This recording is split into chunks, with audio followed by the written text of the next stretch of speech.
It is 7 o'clock, and I'd like to call the regular meeting of the Hebron Town Council to order. If you would join me and stand as you are able for the Pledge of Allegiance. I pledge allegiance to the flag of the United States of America and to the republic for which it stands, one nation, under God, indivisible, with liberty and justice for all. Thank you. Brings us to item 3, additions and changes to the agenda. Does the town manager have any who'd like to add? Yes, Madam Chair. I sent out earlier in an email format, and it's up to everybody tonight. We're adding the Connecticut Trails Grant. We have our planner that will speak to that tonight, and we're looking to add that under 9I, right? 9I. Okay.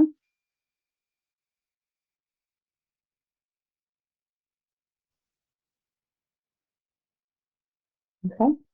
Does any counselor have any addition or change to the agenda? No. Okay, great. Moves us right along to item number 4, public comment. This section of the agenda is reserved for persons in attendance who wish to briefly address the town council. The council requests that a person's comments be limited to a single period lasting 3 minutes or less. While the council respects the right of the public to provide comment, this time is not intended for open discussion or a council response. Residents who wish to request a dialogue should make arrangements to do so through the town manager's office or the council chair. Anyone wishing to comment online should type comment and your name in the chat box and you will be recognized. Do we have any public comment in person? Do we have anyone online? Okay, moving right along. Item number 5, good to know and special recognition. Do we have any? Yeah. Okay, very good.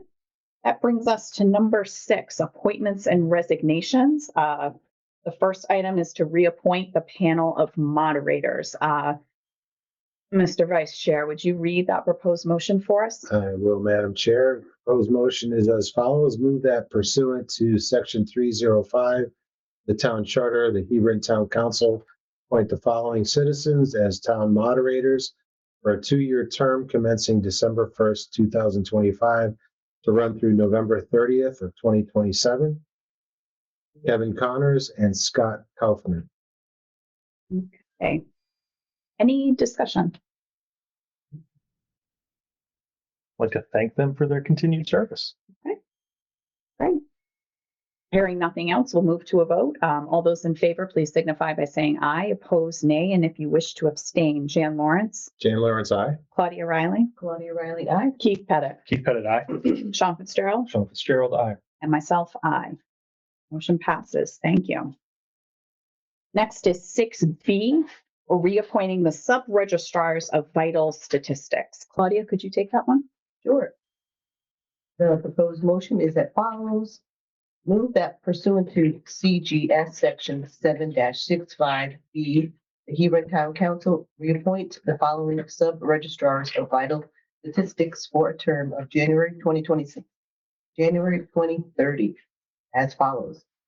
Brett Fensley of Aurora Funeral Home in Colchester, Connecticut. Christopher Grumko of Potter Funeral Home, Willimantic, Connecticut. Thomas Mulryan of Mulryan Funeral Home, Glastonbury, Connecticut. Okay, great. Thank you. Any discussion? Okay, hearing none, we'll go to a vote on this one. All those in favor, please signify by saying aye. Opposed, nay. And if you wish to abstain, Jan Lawrence. Jan Lawrence, aye. Claudia Riley. Claudia Riley, aye. Keith Pettit. Keith Pettit, aye. Sean Fitzgerald. Sean Fitzgerald, aye. And myself, aye. Thank you. Next is 6C, reappoint the town council, Halloran and Sage. And this was continued from 2 weeks ago when I wasn't present, and we do have a proposed motion. So Keith, I'd like you, if you would be so inclined to read the motion to open up for discussion on this. I move that in accordance with Section 805 of the Hebron Town Charter, the Hebron Town Council approve the town manager's reappointment of Halloran and Sage LLP to continue to serve as town attorney for a 2-year term of office commencing on Tuesday, November 18th, 2025, to continue until Tuesday, November 16th, 2027. I'll open up the floor for discussion. this is their at least fifth reappointment. I know we had some conversation on this at their fourth reappointment. Just if we had any, kind of evaluations on price to see if everything is still competitive, and just, at what point do we go out to RFP or see what else is available to make sure the town is getting the best arrangement for legal services. When was the last time we did an RFP for the town council? I don't have the exact date, but Gail Richard was on the board. We went out and interviewed 6 firms. Halloran and Sage was our counsel prior to going out, and then we re-upped with them. We did it mostly for price. They're $2.20 an hour versus I think the other ones were $3.25 and $3.50 an hour. Shipment had a good one. The other girl, she's no longer with that firm. We interviewed 4 firms up Dyke, Kelly, and Spalacy, and we had a panel of selectmen and town staff, and I think the planner who uses the town attorney quite a bit were involved in that. But just for information for the new board is when we went out that time, of course the firms call, and they'll call the town manager's office and say, are you guys just looking for price, or are you really looking to move away? Because some of them won't even bid because it's a lot of work for them. So we haven't gone out in a while. So to answer your question is probably time if we do. But I think if we're going to do that, we should, make a decision if we're going to jump or not, just not go through the motions of, then all of a sudden we find out he's the cheapest, which I think they are. Well, we won't know that until we go out for an RFP. Well, I've got my test in the waters. It's the cheapest I've seen. And I deal with a lot of other town councils and town managers. And I've actually polled some of them to see what the costs are. And Halloran Sage, he was supposed to get it to me. I don't have it yet, but he's got a list of municipalities that they service. So I'll supply that with it for you too. But it's the pleasure of the board. We got a lot of things going on, but it's up to the board. Well, something we could think about, because I recognize and understand continuity of business. I think that's so important. I'm wondering how the council might feel if we were to reappoint for 1 year to allow town staff to pull together an RFP and to go out and actually seriously go through the process. Because I think going through the process of an RFP is important. It demonstrates to the town we're doing our due diligence, that we're seeing what else is out there, that we're comparing services. So I'll open the floor for anyone else who wants to weigh in on that as a potential. Yeah, what's the time frame for an RFP usually? Do you remember how long that takes? Well, it's a great question, and we probably should have had it on it sooner than we did now. The reason we didn't do it is because you got a new board. It didn't make sense, at least in my mind, to have the old board approve the town council, then the new guys come in and not have a say on it. So we let it. I know we're outside of contract. I think the Madam Chairman's recommendation is a good one. I think because we're in litigation with a couple things now, the 1 year would suffice for what we need to get wrapped up, hopefully, and then we could do a full-fledged RFP. About a month's time. Okay. And like I said, I'm not sure I think it was just Gail Richmond from the Board of Selectmen that sat, but we could have multiple selectmen.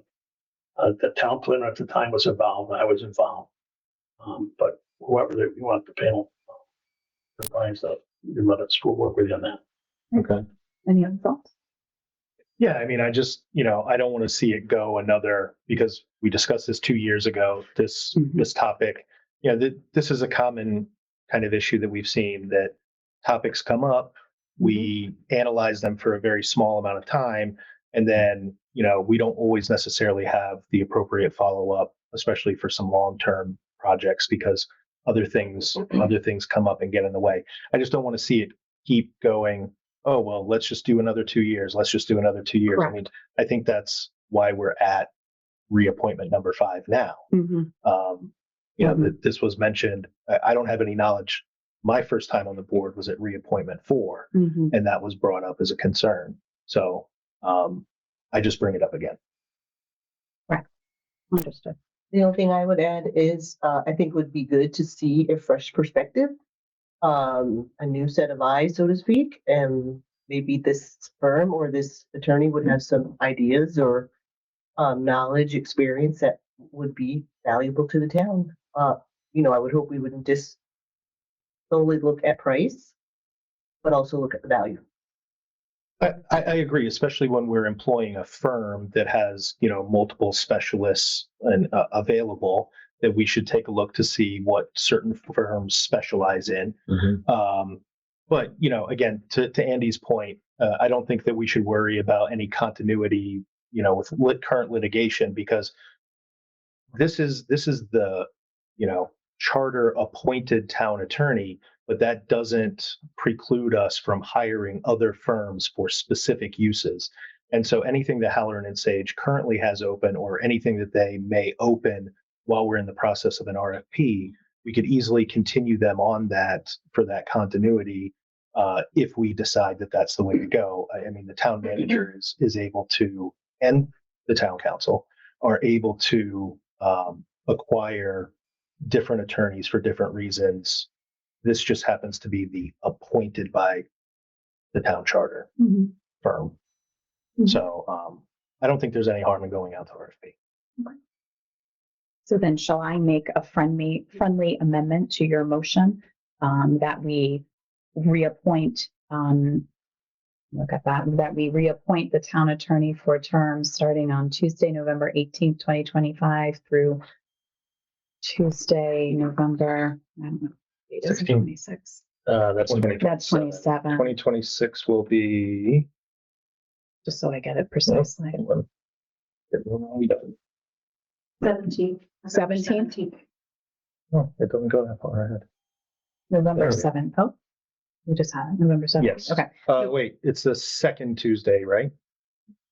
Is it the second Tuesday in November? It's either the 10th or the 17th. Dory will figure it out.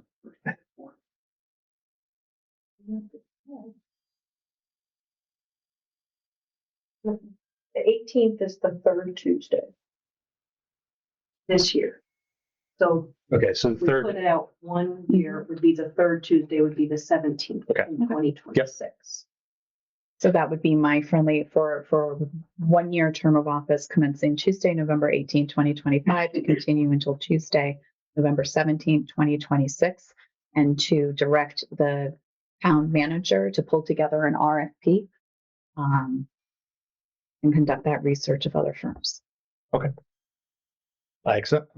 I just had one more question with respect to selecting candidates or a list, so to speak.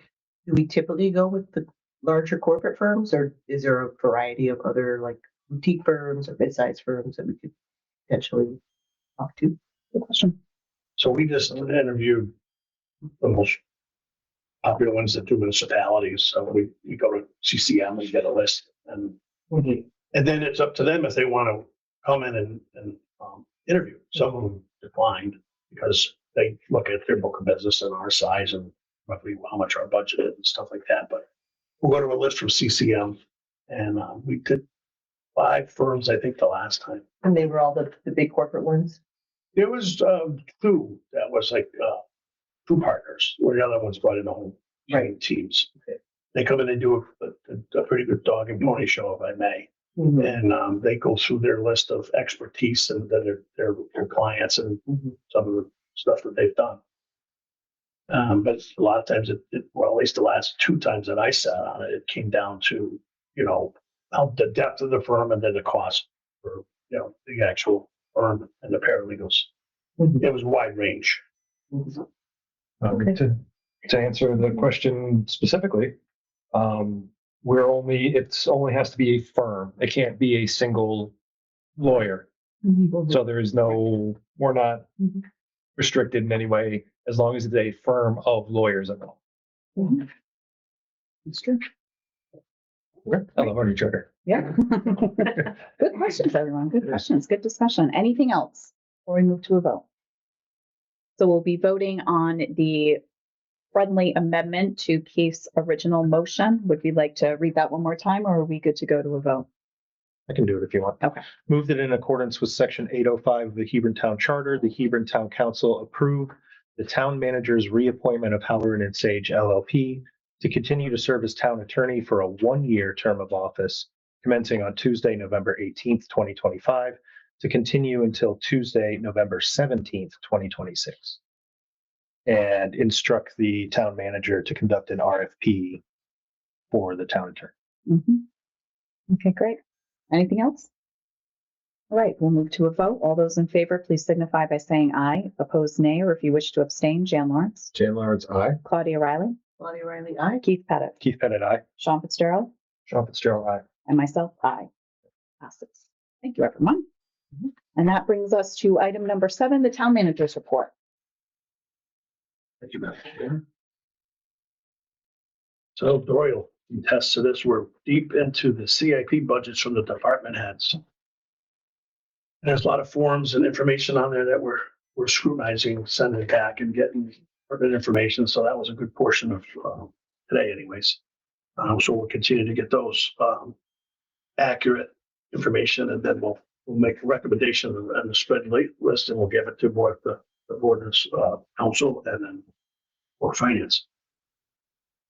And then of course it's budget season. So as the chairman of the Chatham Health District, we worked on that budget today. So that doesn't look like it's going to be too bad, but in the world that we live in, you know, with all the state grants and the federal stuff going on, we're going to be losing money there, which we have one employee at the health district that's 100% reliant on grants for salary.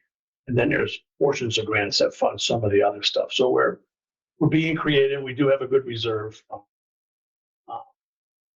But we also want to be cautious because we're not sure what grants we're gonna get. Like we've gotten word that we're gonna get approved for the tobacco grant, but we don't have it in our hands yet. So we're gonna budget that we don't have it. Then if we have it or get it, then that's a bonus. But so we're trying to be cognizant of not going over budget, which we haven't. We're in pretty good shape. So if things go right in a couple of weeks, we're gonna vote and bring it to a public hearing. The per capita, because there's more people in town, maybe not so much in Hebron, but the per capita in the district itself has gone up. So that's an increase we can't, do anything about. But the other ones, we're looking at like a 1 or 1.5% increase. So I don't think that's too terrible at this time. So just an update on that. So it's not good news, but it's not terrible news either. Of course, we're deep in 2 audits right now. We're trying to get those things finished up. I did talk to the forensic auditor. Hopefully, you'll have something for us very shortly. He was just waiting to hear from Attorney Slater. Some stuff, they finished up their work, and they'll be coming in to give us some more information on that. What's the time frame on that? What's that? What's the time frame on that? 'Cause we have one more meeting left in December before we go into January. Yeah. So what I can tell you is the CCM convention was yesterday, the day before. And Attorney Slater was at the convention, and I was talking to both him and the auditor, and they just need to get together. I'm hoping they did that today, or if not tomorrow. I should know something next week. But Yeah. They're doing the tree lighting at the old town hall. That starts at 3 p.m. to 5 p.m. Better bring your warm coats if you plan on attending that. Then it's going to be cold. And Santa comes at 4 o'clock. So it's always been a pretty decent event. It's just going to be very, very cold. So I don't know if that's going to have any type of effect on it. What's the date on that, Andy? It's Saturday. Saturday. Yeah, did I say yes? Did I say tomorrow? No, I might have missed it. I apologize. No, it's all good. Yeah, Saturday, 3 to 5. Okay, cool, thanks. And then we're still dealing with the health insurance, where I think, like I said, at the Chatham Health District, they're 18 to 20%. Where we're at it right now, us with the schools in the other towns, we're at a 16%. We're hoping that's going to go down even more, but that's where it is for now. We're waiting to get What factors would cause it to go below 16%? the claims loss ratio, Gotcha. and how much, Mhm. the usage of the doctors and the prescriptions are the biggest drivers now. Yeah, Crazy. it is. Yeah. But we have stop loss aggregate, and we were hitting that pretty good for a while. And then we had one real bad claim that's kind of backed off finally a little bit. So that's given us a little bit of relief too. Okay.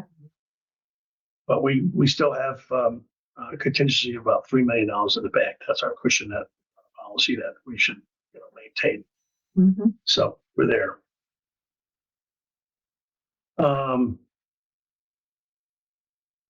So I'm proud to report that we think we've got all the electronic AV equipment fixed at the library, right?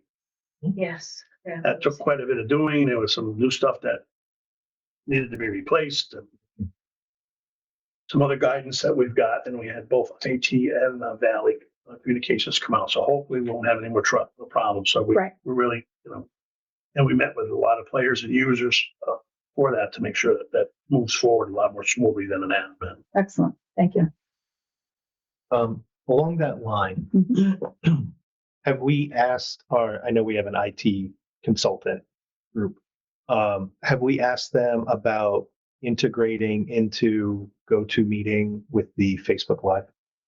So I have worked with them on getting to stream live the Facebook. There's an intermediary programming that needs to be added to our GoTo. Okay. In order to achieve that. It's GoTo Webinar, I think it's the other platform. Okay. So yeah, we did bring it up, but we're not there yet, but we're working on it. Yeah, I just think it'll save us on equipment and Mhm. also, the public reporting the audio issues. It'll be a singular audio Yeah. between the two platforms. Right. Okay, and so what takes us a lot of our time is all these FOI requests. I mean, we constantly, myself, my staff, whether it's audio, camera footage now, and all kinds of stuff. We just wrapped up Mr. Howard's last request of, I can't tell you how many pages. So hopefully that'll slow down a little bit, give us more chance to do our daily work. And then we've been working very, very diligently with the building committee and Richard Steiner and Mal Lecter, and the facility study is almost done, right, Richard? We've found some errors in some of the arithmetic, and we went through them and we've adjusted it and we've sent it back to them, and hopefully they're going to correct it as soon as they can, right, Richard? And then That's we're correct. going to send it out to the boards. That And actually Mal was engaged in part of the conversation. He made a good point that when Bureau Veritas sends their reports back to the town, we want to see not only an Excel spreadsheet, but also their formulas. Because this is not the first time that we've had issues. Thank you. I know the boards are anxious to get this, and I don't want to think that we're withholding the information. It's just that we want to put out correct information. And Mallory was the one who, and Mal and I had discovered it, and we were told it was taken, the old Ronald Reagan line, us to verify, shame on us. We verified, Mal and I verified the detail pages. We went through the detail pages line by line, made the assumption, well, we were wrong. So, And we caught it.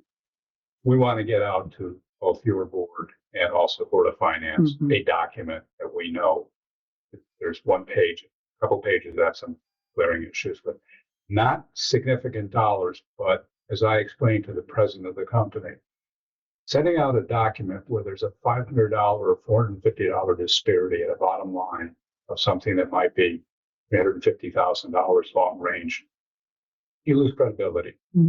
And you guys have invested a lot of time as the building committee. You got to make this report right. So I will continue to beat them to get that. It shouldn't take them long, but that's what I heard, but we'll continue to push it. Yeah. Richard, thank you for your diligence. Yeah. As a governmental accountant, I got to tell you, it annoys the heck out of me when you're off by $10 because you're like, what else is wrong? That's why I didn't send them out. So, yeah. If you're looking at that document today, by the way, understand this and don't be shocked. When you look at that document, it has projects listed under certain years. Well, those prices, for the most part, and as Richard said, some don't ever add up. Those are today's prices. And we've asked them multiple times if you go to the bottom of the column, it has today's price and then it has escalated by 3% per year. So you see the total column estimate. But if you say, for me to do X, Y, and Z, it says I have to pay $5,000 6 years out. Well, that $5,000 is today. So the goal of what you receive will have the extended prices on the individual project. So don't be shocked if some of those numbers. Sure. Yeah, understood. Thank you. You want to make it right, Mhm. especially with, no offense, Keith, but you do it all the time. And it's a big undertaking for people that aren't even getting paid. And Mallory in our office did a great job going through it, because somebody has to review all that stuff. Right. And we don't have a facilities person, so we're doing it in-house. Yeah, and it's really annoying when it's a formula error and it takes you forever to find where somebody was off by one cell. Yeah, and it wasn't just one project or one building assessment, it was multiple. And we're just like, And the problem, Keith, is we don't today have formulas to look at. Right. We got it in PDF. Right. Right. So you had to kind of guess what they were messing up. Yeah. so we're trying. We'll get it straightened out. Thank you. Thanks, Mel. And that's, it was a short week, last week, so that's what we were working on. It's quite a bit. That is Good. good. Andy, I have some questions about the FOIA process here in town when folks come and request data, information, footage, what have you. How do you all go about gathering the data? So it depends on what the request is for. And if we have the ability to do it with town staff, like querying of emails, or normally it comes with a time frame, and then a lot of these inquiries are any and all correspondence with certain headers, names, departments. And we'll do queries of the people listed for the information, and then we'll send it out to the people that are listed and said, hey, we're getting an FOI request in the town. You guys have to, comply with that. And then we'll try to work with the person that's requesting the FOI and say, can you narrow the scope so we can better get you your information in a more timely or fashion, or things like that. Sometimes that works, and sometimes it doesn't. So most recently, I don't think anybody's gone for like just a couple of months. They're looking for like a couple of years back, or Mr. Howard's really huge, multiple requests and multiple duplications, but we were able to do everything in-house thus far, but it does cost. This last request from Mr. Howard's had to go to the town attorney, and stuff had to be removed for attorney-client privilege. So a lot of stuff was, not a lot of stuff was redacted, but the stuff that needed to be redacted was. And it took some time, so, and then we had to pay for that. So, did I answer your question? Yeah, I was just curious about how the process went. So when you're, for example, if you're trying to pull emails with respect to a topic, are you doing like keyword searches or? But normally, the request that we've got was pretty much the header, like if it was Friends of Douglas Library, library director. We query whatever their subject matter that they're looking. So it could pull up if you're saying like something as general as Douglas Library. Exactly. Or library, Wow. yeah. Mhm. I mean, every instance of agenda packets or simple emails on scheduling, it could be a voluminous. And so And then how do you deliver that volume of information to them? When Sometimes it's on a thumb drive, on that thumb drive, yeah. but then we keep a physical file too. So the Well, you burden need really space is for on all you that guys. stuff. Absolutely. You need storage space, servers, whatever. And some people request it in email because there's normally not a cost for email. So we try to comply with the request, as Keith well knows. Otherwise, when I'm sitting in Hartford, it's a pretty tough outfit, and they want municipalities to answer FOI requests. And in order to get something called a nuisance, it has to be multiple. So we're not there yet, even with the library request. Still, we're honoring it, and we're talking to the budsman, and then we just keep supplying it. It seems repetitive to me, but we stay professional, and we get them the information. We try to do it in the time frame that we can, with getting all of our other stuff done at the same time. Appreciate the information. Any other questions? All right, thank you, Lindsay. That brings us to 8, old business. I don't believe we have any ARPA updates, correct? Perfect. All right, moves us to 8B, Department of Public Works Action Committee update. Members will be providing an update, so members, take it away. We're gonna flood you today. All right. Thanks for the opportunity, by the way. To new board members and the re-elected board members, congratulations. Thank you, sir. We look forward to working with you as we have with past boards. Congratulations, Tiffany, as the new chair. And as we go through tonight's presentation, we're going to talk about some additional things that have come to us in the last 36 hours, because 36 hours ago, we didn't have a presentation to make to you. The architect has gotten us additional information on water testing, on some of the geotechnical things that they're working on, and we need to start a conversation about education for the public. So we're going to start tonight with a table of content. Well, no, actually, we're going to start with something else. Can you go to the next slide, Dory? Sure. And this is not necessarily for the council, but this is for the council and the public. We're still very early in this process, and things can change. We could say nothing and give you all the information when it's locked, solid, and concrete, but that's not what this is all about. You asked, and the public deserves to have information up front, as long as they understand that we're early in the process, that large processes evolve, projects evolve over time, and that anything, or not anything, but many things are still open to change as we go through. So, you know, we don't want to get to the final stage and say, well, you said the building was going to be red and now it's black. Yeah, that's an example. But so, you know, the whole piece here, and the reason we're here tonight at your request, and we want this to go out to the public, is communications. And we have a communications subcommittee tonight, and once Richard and I finish with the boring updates, they're going to kind of take over and take it from there. So if we can go to the first slide. These are the things we have changes on: the septic system, retention pond, which many of you may or may not know what they are. I didn't even know we had one until I started looking at maps. Geotechnical borings, the domestic water, the well system, which we got great news on just this morning, and the schematic cost estimates. So you can go to the septic system. And Richard, you want to take that? Or you want me to? I'll take that one. Yeah, why don't I take that? Because I was, Todd and I, and Todd, feel free. Todd and I were at Public Works when the gentleman came for the water. We'll talk about that later. But at our last meeting, you can see where they had originally, and we had originally shared with you, talk about change, that each individual structure required a separate septic system.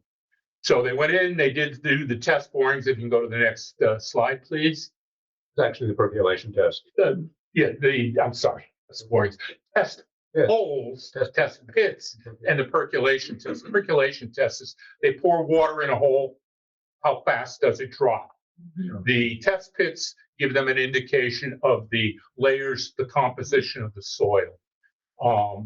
And they found that the soils down by the kennel, if you remember from our map, and you can see there, are right at the base of the capped landfill.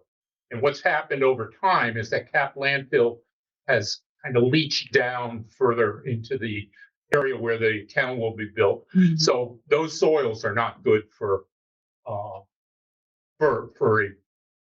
septic system. So they are proposing, and they are applying to the state to consolidate the two septic systems that you see on this map in yellow. If you can go to the next slide, to one septic system, which would, you can see it's right in the parking area behind the garage section. The pink is what the original size for just that building was. They'd have to expand the leaching field. They have to increase the size of the tank. And The big problem is because of the kennel being at a lower elevation, it will have to have a pumping system to pump the septic waste up to the tank. Will be additional costs, but down the road, if we have the proper planned and predictive maintenance, we shouldn't have a massive increase in maintenance costs. And that's the key right there, is that we need to maintain, I don't think anybody in this room is on a septic system down by the lake, but there are a lot of grinder pump stations in the homes there. And you hear the terror when the grinder pump fails because they can't get the waste out of the house.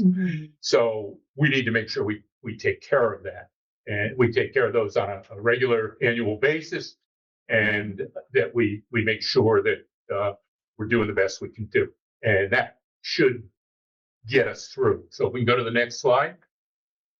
Retention pond is out down behind where the plows are stored during the summer. If you know where all those bins are, the bulky waste bins, behind there is a little lower level. That's where the plows are. And behind there is a retention pond. Right now, it's all overgrown. I went down there and I couldn't see any water in it. There is water because I threw a rock and I heard a splash, but you can't see it. So they would be excavating that out. And the retention pond is there simply to catch all the waste, all the rainwater that comes from that site, because you have pavement. It's not going to soak into the ground. It's got to go somewhere, and it's going to follow the contours. It's going to get caught down. If you look at and it's hard to see from where you are, but and I tried using a pointer the last time, but the screen absorbs it. You can't see it. Actually, you were blinding me during the presentation. I did. I hit you in the face. Which you could do here fine. I don't blind it's I not. don't have it in my hand. So, but you can see the arrow that goes vertical there. There's a tank there that will catch that water through a drain system. It will filter out impurities, and then it will let it flow down into the angle area. That's where the angle arrow area is where the retention pond is. And it will put that site water in there, protecting the environment around it, because we know the Jeremy River watershed is right behind our property there, and that's something that we want to protect. So that's pretty well explained right there. So if you can go to the next slide. The other thing that I wanted to add, Yeah, sure. and Mel and I just heard this, I think either late yesterday or today. The civil engineer did all of the calculations of all the massive runoff from the site, from hardscapes, worst case scenario.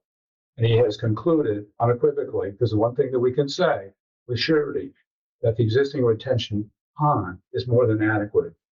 Because that was one of the concerns. Yeah. We had a whole list of concerns. One of them was, is it one retention pond that we're going to be forced to think about? Second one, where do we put it when we're talking about holding tanks? So that was, you heard a collective sigh of relief. That was these two guys. Yeah, we got a lot of good news, by the way, Yeah, that's in the great. last 2 days. That's great. Can I ask one question? Sure, absolutely. With the septic tank, so it's under the driveway? Yes. So how does that work? Like, how do they get access to it? Say there's an issue. Well, the tank will have access Right. through the pavement. through The thing. fields, Okay, the fields are under the pavement. Yeah. You know, if we take care of the tank, we take care of the pump, right, we shouldn't get sediment into the fields, okay, and those fields should last 40 or 50 years. okay.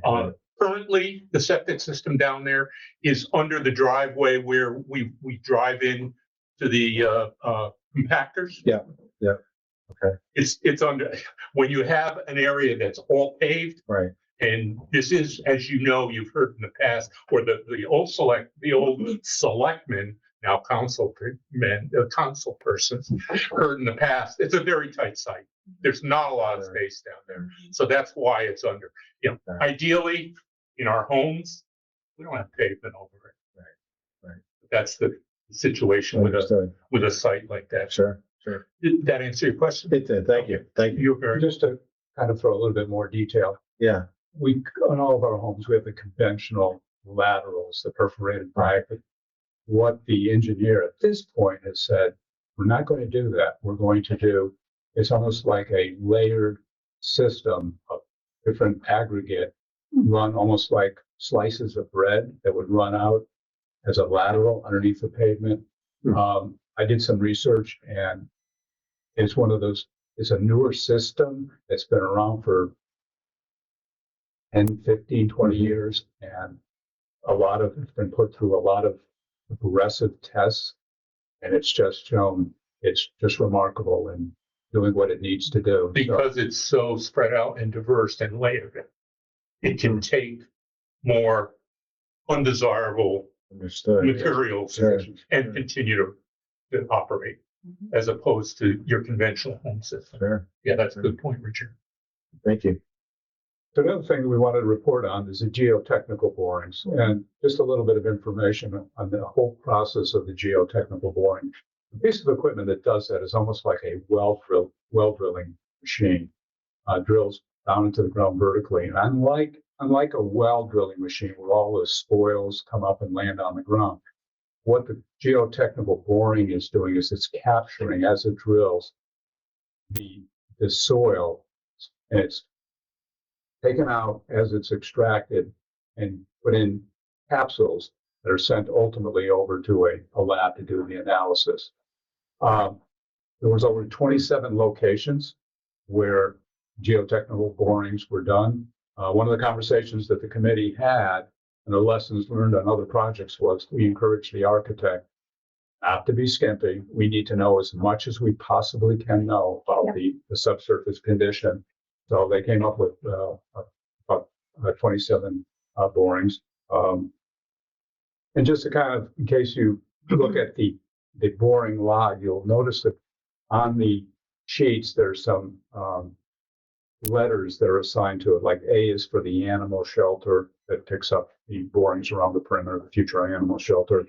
OG is the office garage. CS is cold storage. FS is the fuel station. R is RW is the retaining wall. And why they did that was to clearly show, and not only the other consultants, but also the committee, that they're really just didn't arbitrarily just pick 20. They wanted to pick 27 locations or peg back some important, either to a building or to some other important infrastructure like a retaining wall. What would the soils going to have to deal with? Just to give you a snapshot of the 27 that are done, 8 indicated that there was levels of fill material that had been deposited over the years. Some of the fill runs from 5 to 9. 5 of the locations runs from 5 to 9 feet, and 3 locations from 10 to 19 feet. Just put that out as information. The burden now on the geotechnical engineer, structural engineer, is sometimes when you see fill, it's not a sense of alarm. It may be structurally stable to support whatever is necessary. So that's going to take a little bit of time. But we wanted to, for true transparency, say if somebody looks at the report, yeah, there's fill out there. Sometimes it's a concern. Sometimes it ultimately turns out not to be. So that's one of the things that we at this point don't know. Before I move on and pass the torch back to Mal, are there any questions on the geotechnical borings? Yeah, for the public, you want to explain why they do this? Why they do it? Well, one of the critical reasons is not only to understand what's below the surface, but to understand if what we're putting on the surface relative to footings, foundations, and even structures like retaining walls, is the subsurface material structurally adequate to support long-term, no differential settlement, subsistence, they call it subsistence. These things are critical. If you don't do that and you just make the assumption that the subsoil material is stable, you put a building up and you start to see cracking occurring in foundations, that you have the team hasn't done their due diligence. Right.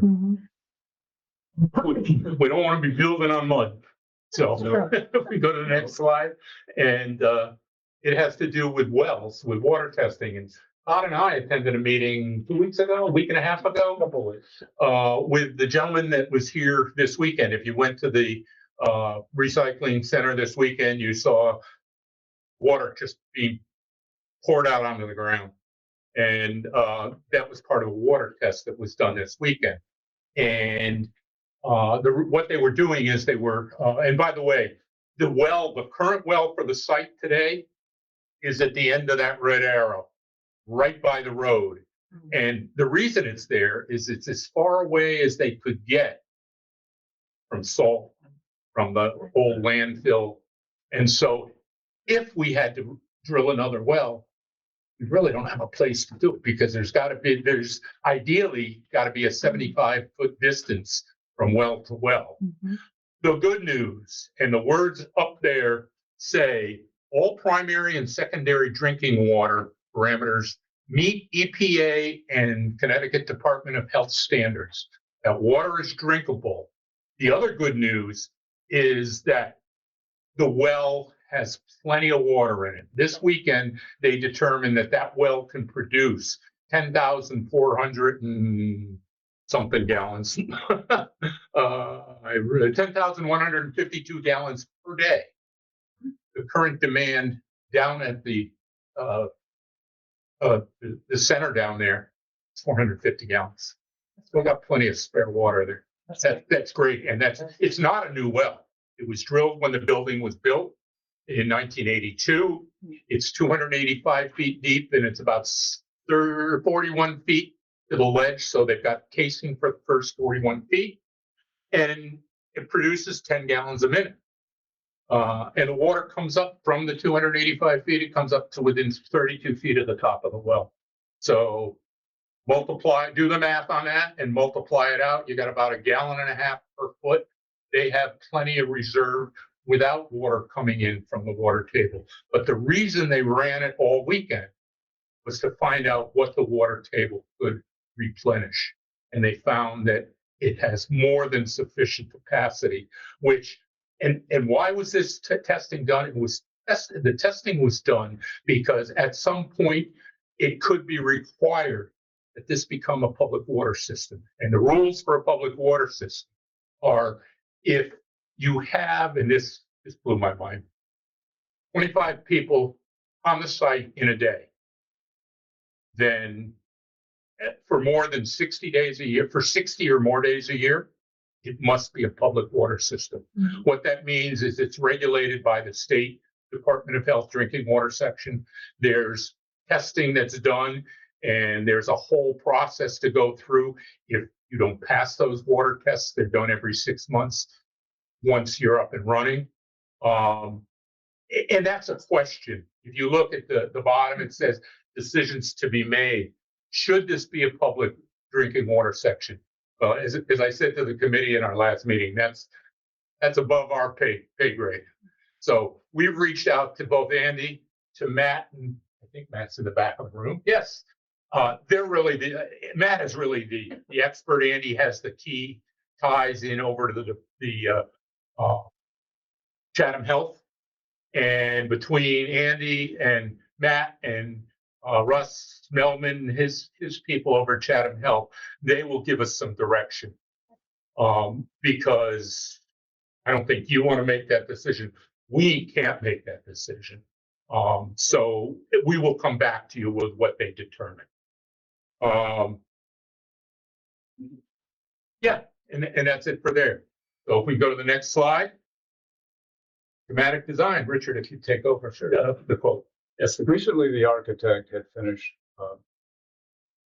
they had like an interim budget schematic design. We said, get it to Mal and I, because we really need to pour through it line by line before we need to understand line by line conceptualization, how the budget is put together. It would be unfair for us first to send it to the committee without us having vetted it. And Mal and I've had a number of conversations. I will tell you there's probably 200 to 300 different line items, and we individually and collectively went through each one of them. And not that we had questions on everyone, but we felt that we needed to understand how the estimate was being put together, what things meant, and why, what dollar amounts were being used. Because the last thing, we wanted to kind of be in a situation where the rest of our committee or town council asked us questions. We want to have the answers. There might be a couple things that we might have missed, but we needed to have a implicit understanding how the whole estimate was going together.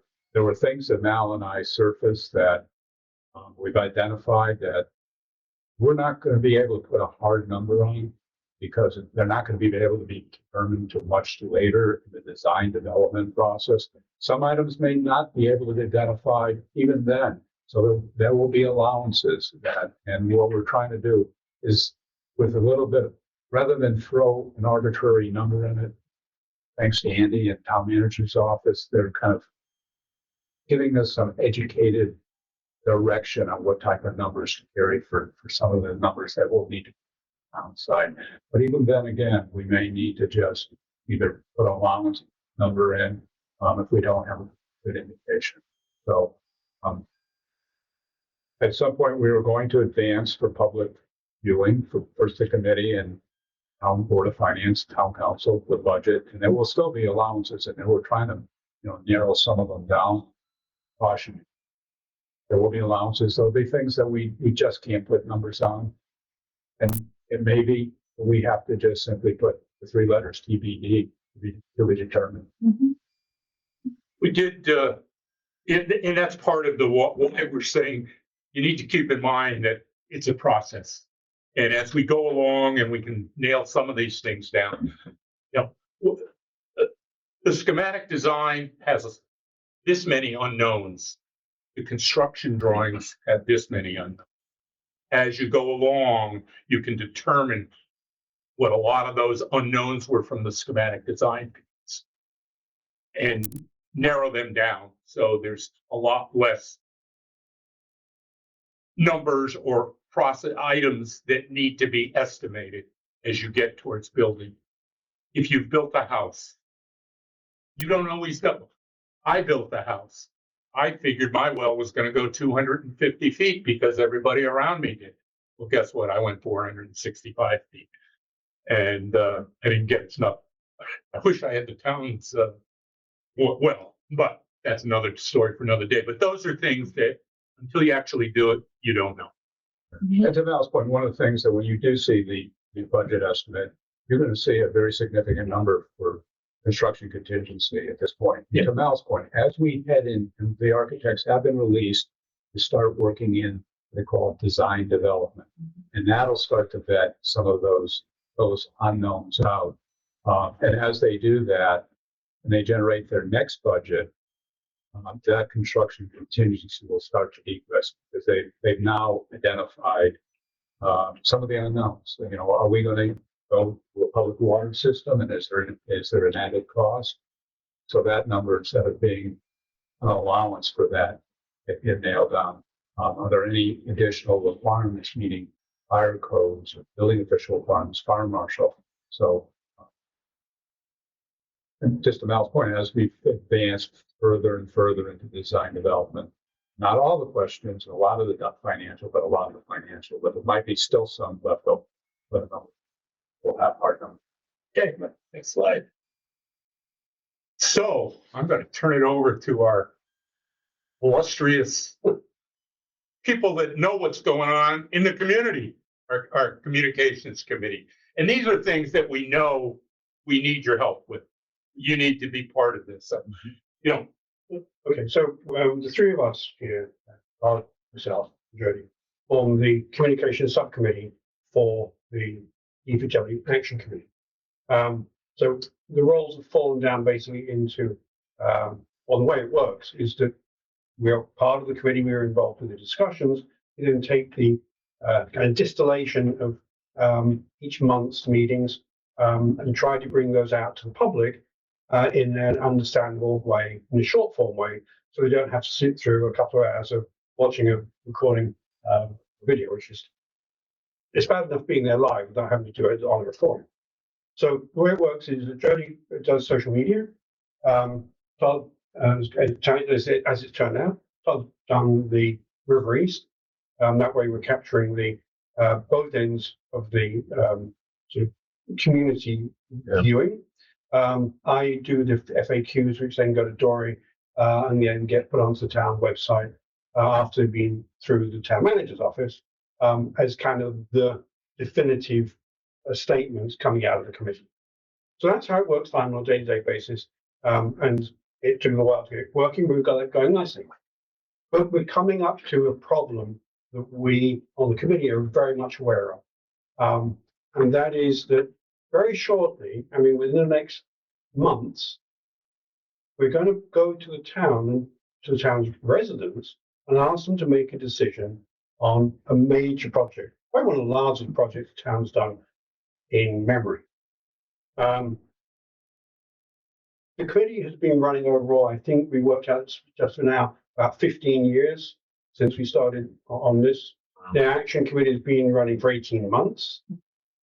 And we get a small amount of public engagement meeting by meeting. One person, two people, not more than that.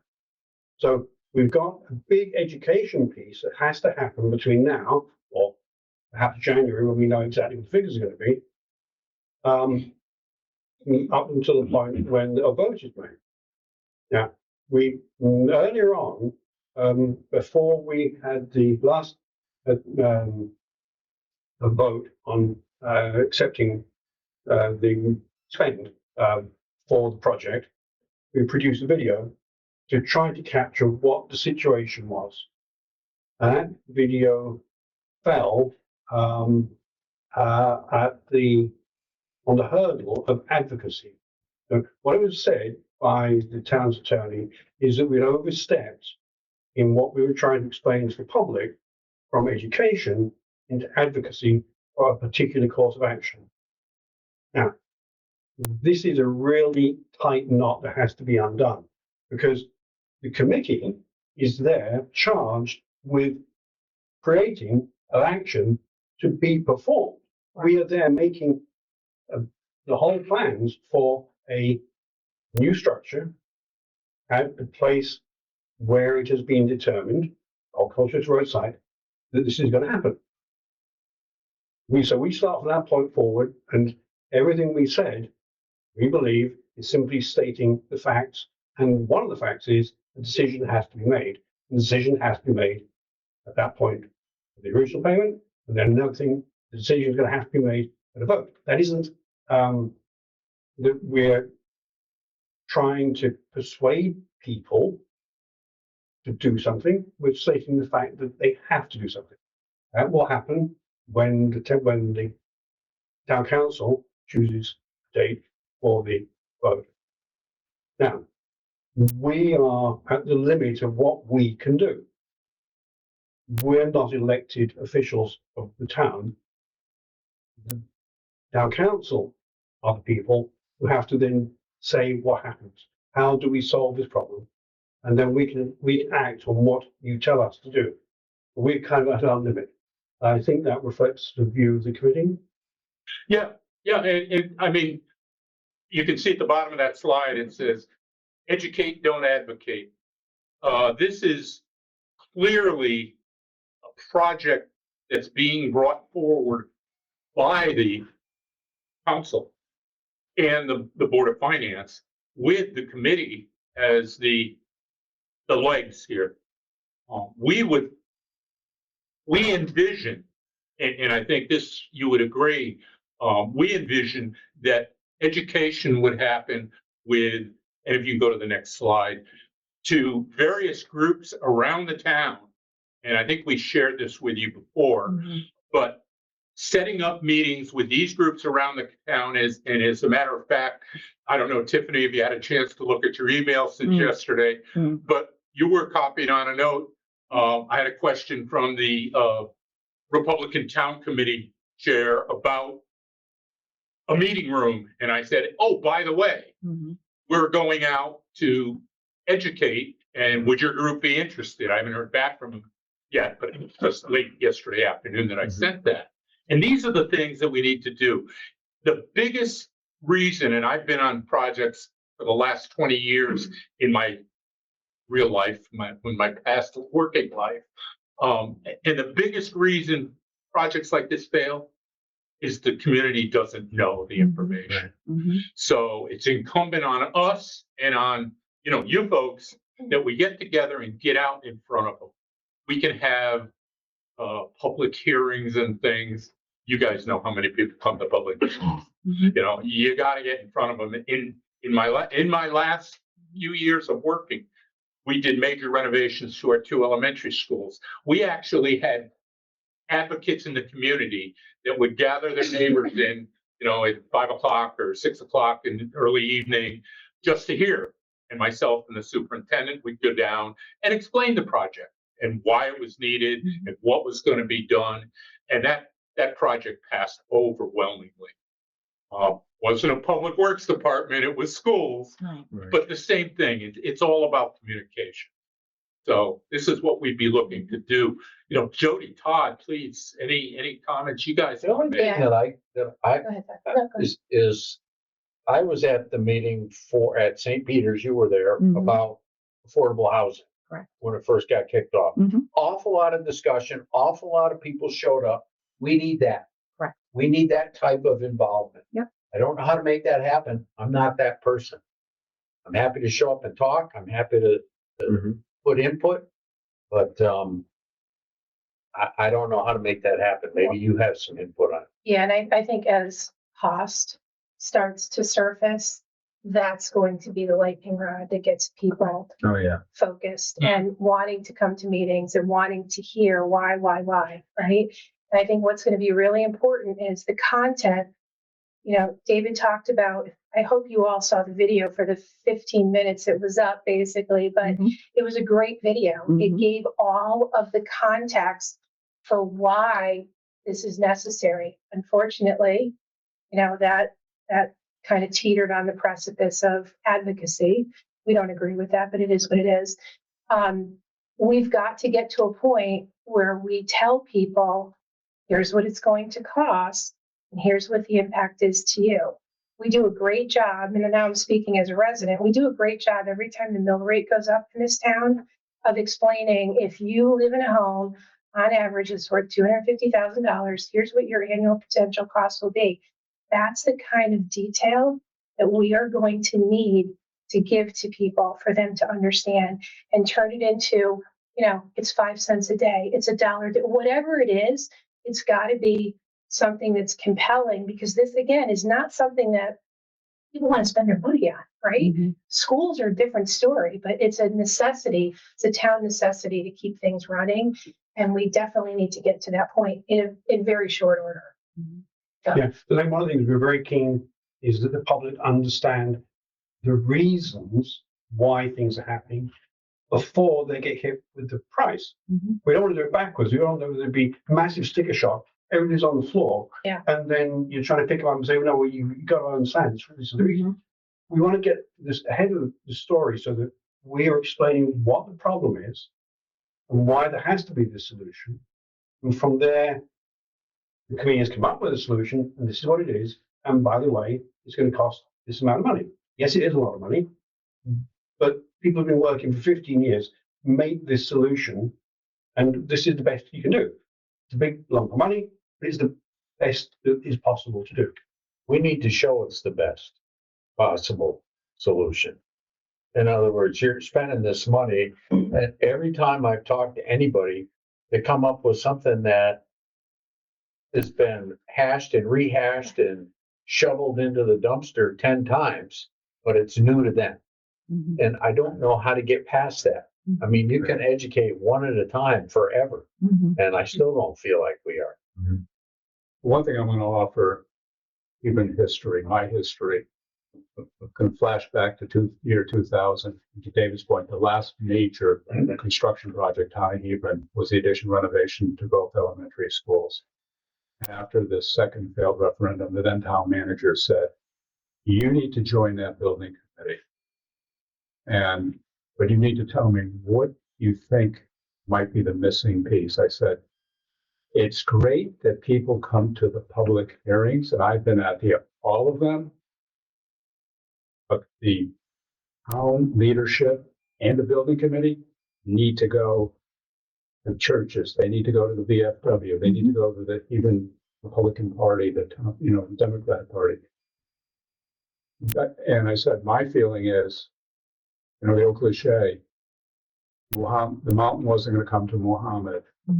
Muhammad needed to go to the mountain. And to Mal's point, there has to be a kind of a grassroots endeavor that is joint between town council and the other 7 members of our committee. Now, our committee, And the result was that one, the third time was the charm. our committee, our committee is committing to be with you every step of the way. Any meeting that gets set up, one or more of us will be with you. You don't need to be the experts on the project. You just need to be the supporting role, serve the supporting role and why it's good for the town type of thing. I think there's a word or a phrase this, that's convening power. You guys have got convening power. Right. You can bring people to a point because you are their elected representatives. People have voted for you guys on both sides of the aisle. We've got the expertise. I have a very small amount of expertise, but some of us have got a lot of expertise. But at least we're knowledgeable and we can reflect what we have learned from the more senior members of the committee in time served. But you guys got convening power. You can cause it to happen. We can't do that here. We can talk, we can put materials together, we can do all that type of thing, but we can't do the bringing together of people.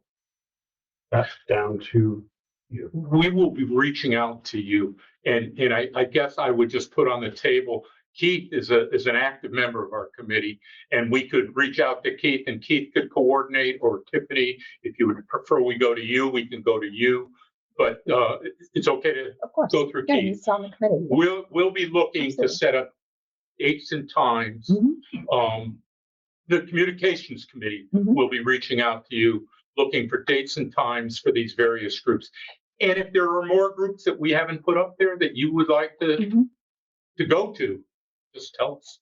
Richard, without putting you on the spot, can you tell the town council what the hoped for schedule is running forward over the next, say, between January and April?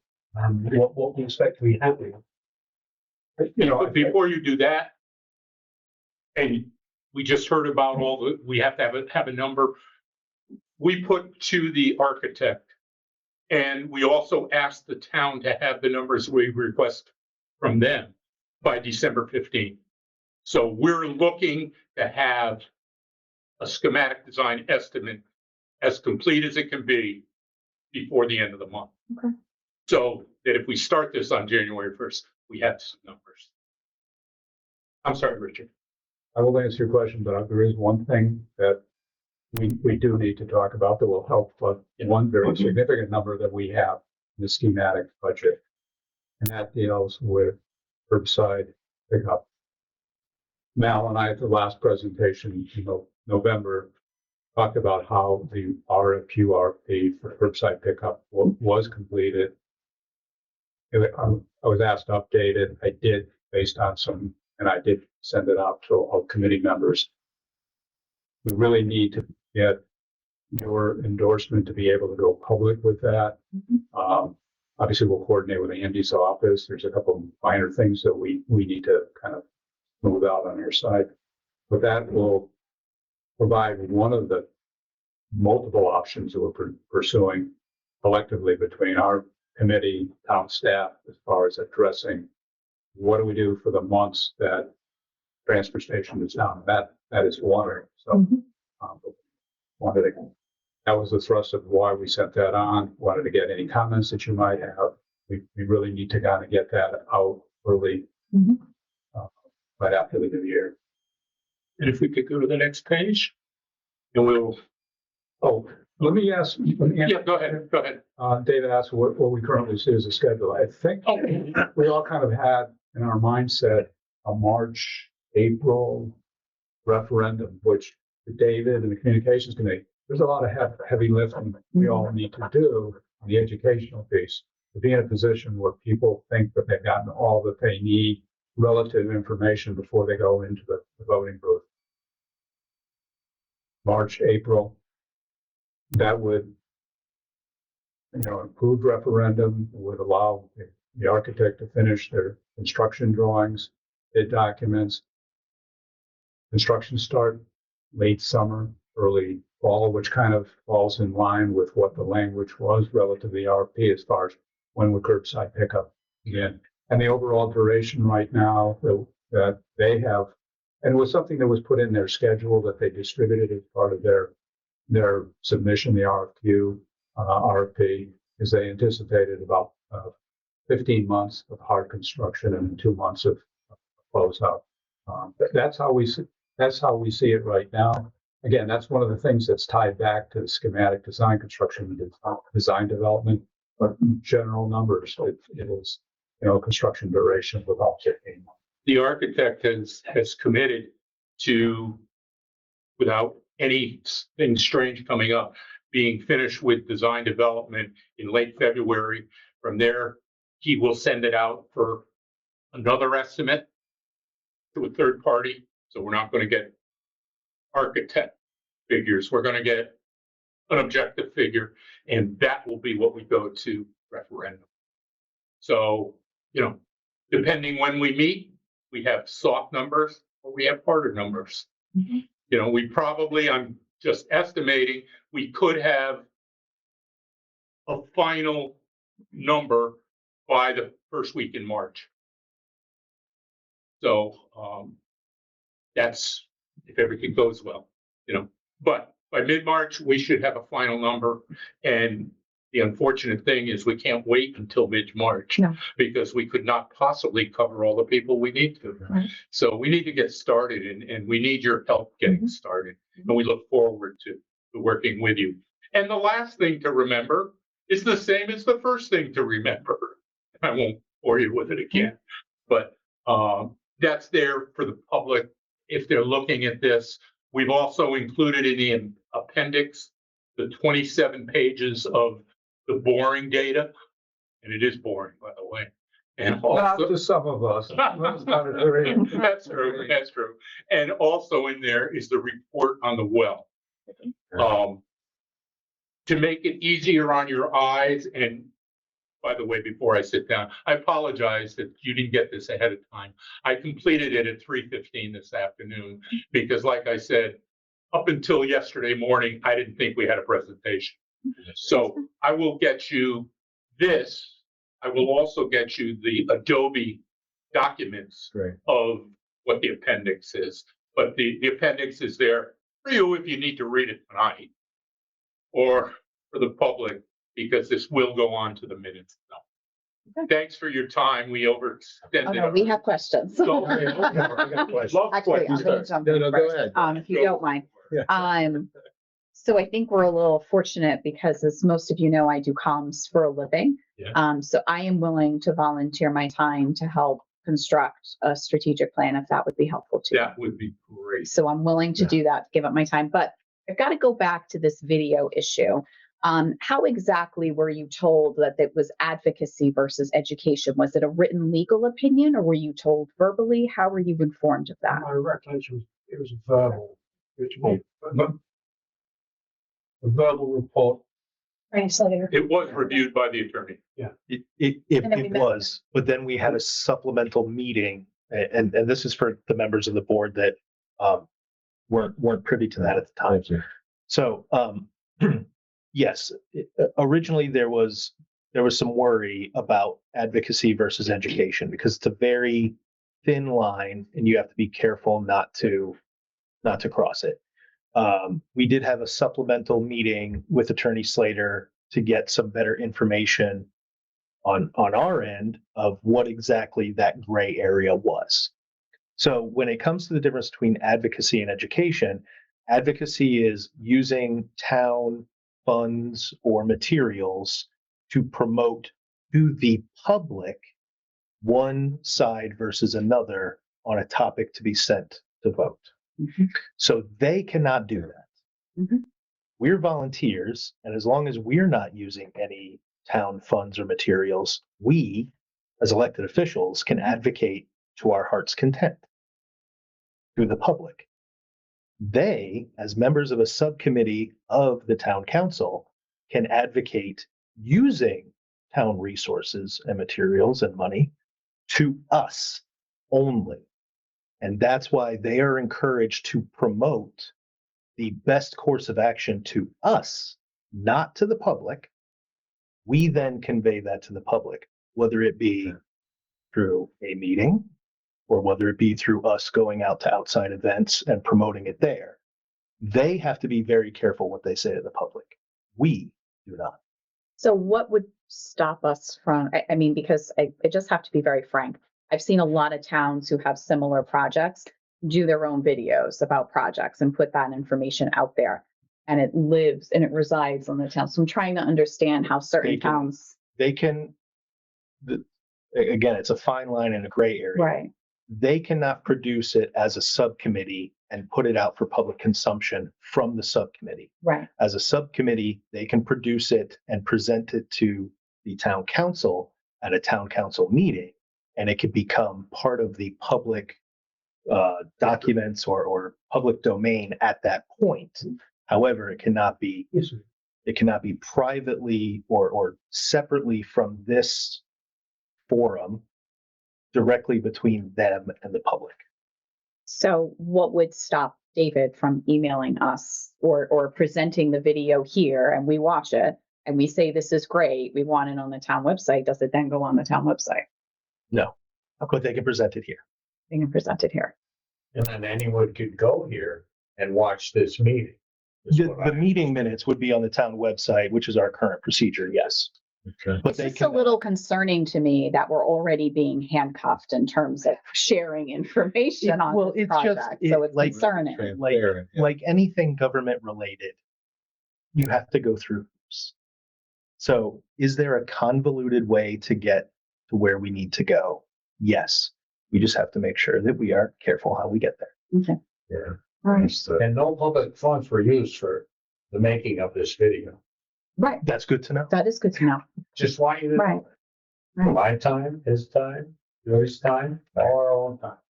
I mean, I think the only other thing I would stress when we Now, think about sorry. communication is that, you know, our Facebook groups in town are extremely active, as I'm sure a lot of us probably see from time to time. So I think the more often we're posting information there, the better. Yeah. Majority of Americans today, majority of most people around the world get news from social media. They're not reading the newspaper. So Right. I think the one thing that I would stress, if you'd like my help in terms of strategic guidance, is that I think you're going to have to think about being more active on social media with this information and thinking about, you know, maybe one of us could go and just shoot a quick selfie video or something, just saying this is where, and something. Yeah, we just have to, again, we have to be careful because yes, no funds were expended in the creation of the video, but once it's posted to the town website, they are. Right.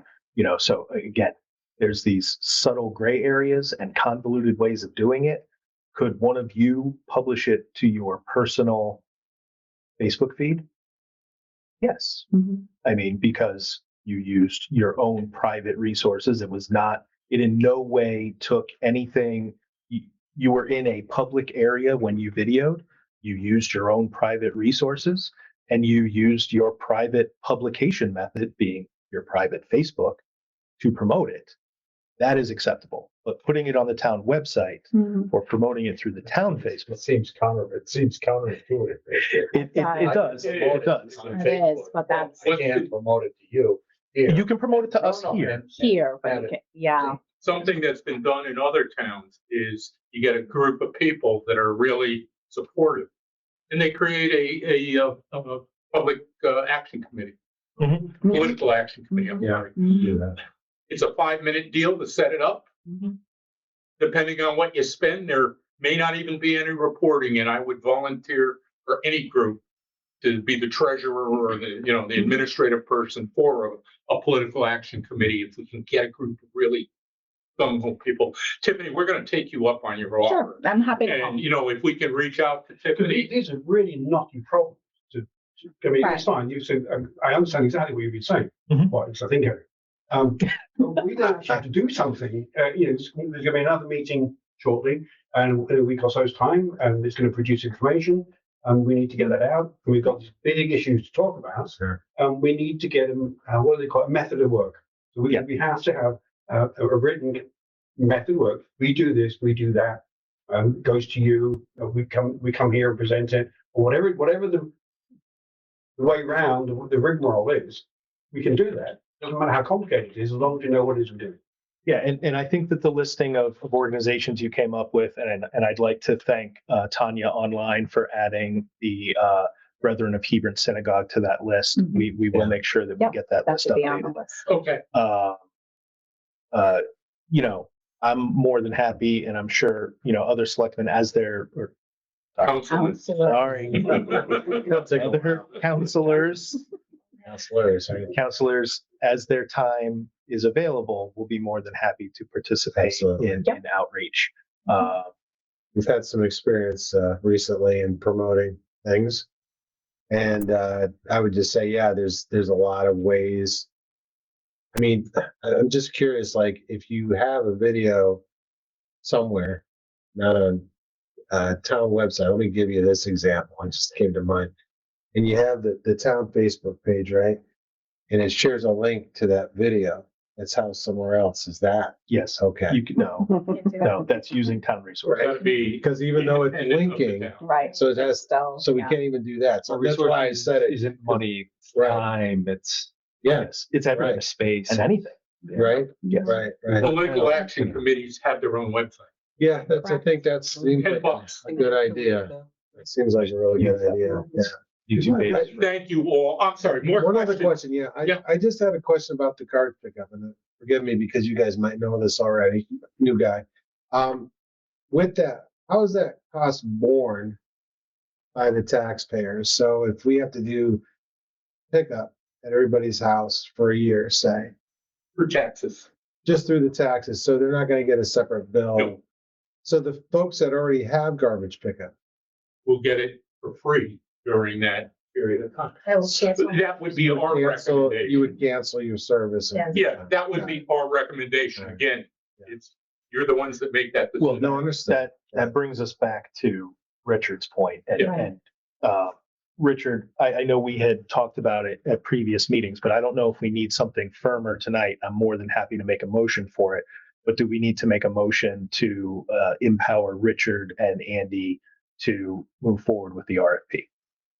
I think we should. I think time is of the essence if the council So then- agrees. So then I would make the motion to empower Richard Steiner of the DPW Action Committee through the town manager, Andy Tierney, to issue out the RFP for curbside pickup of municipal solid waste. Any further discussion on that particular motion? Move to a vote. All those in favor, please signify by saying aye. Opposed, nay, or if you wish to abstain, Jan Lawrence, Jan Lawrence, aye. Claudia Riley, Claudia Riley, aye. Keith Pettit, Keith Pettit, aye. Sean Fitzgerald, Sean Fitzgerald, aye. myself, Tiffany Teely, aye. Thank you, town council. Thank you. And for the new member, newly elected chair, Thank you, sir. we do this on a monthly basis. Right. We will be back at the second meeting in January. Okay.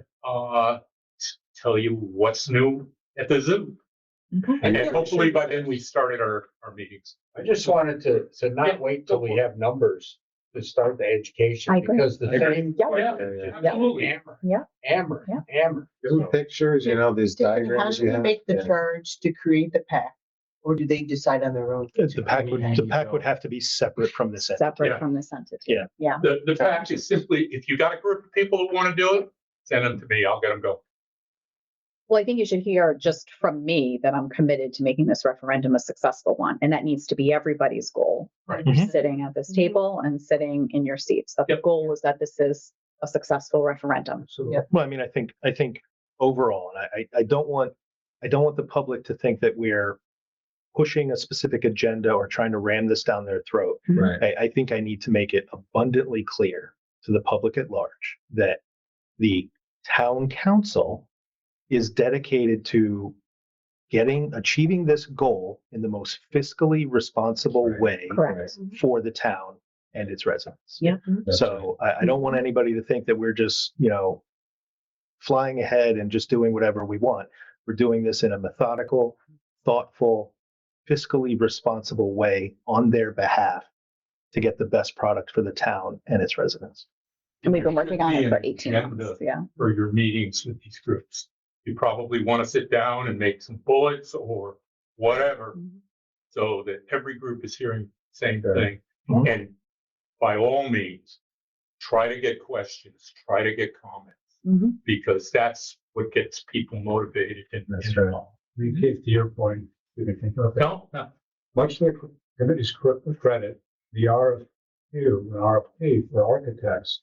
I mean, all of this exercises we're going through, your point, fiscally responsible, we literally and figuratively we're not leaving any stone unturned. As I previously said, we want to know, we know what we can see, but it's probably on a construction site, particularly a renovation on an existing site. We've got to know everything that we possibly can know what's below the ground. and anybody that's been in this town knows that site's had a lot of use. Yeah. And I'll leave it at that. Any other comments, folks? I want to thank our members of our committee for joining us tonight. And the next time, you're going to hear from them, not from us. Thank you all Thank so you. much. Appreciate it. And before we move on, I just want to take a quick moment. Richard, don't run away. It was in the correspondence, and I know we didn't specifically cover it, but Richard Steiner has devoted countless hours of public service to our town. And unfortunately, he has had to resign from a couple of committees. He's still participating on others. But Richard, I personally, and I hope on behalf of the town council, would just like to thank you for all of your work. And, I don't think that the public really understands how much you have saved this town with, giving your expertise and your time and your effort. Thank you very much. Thank you.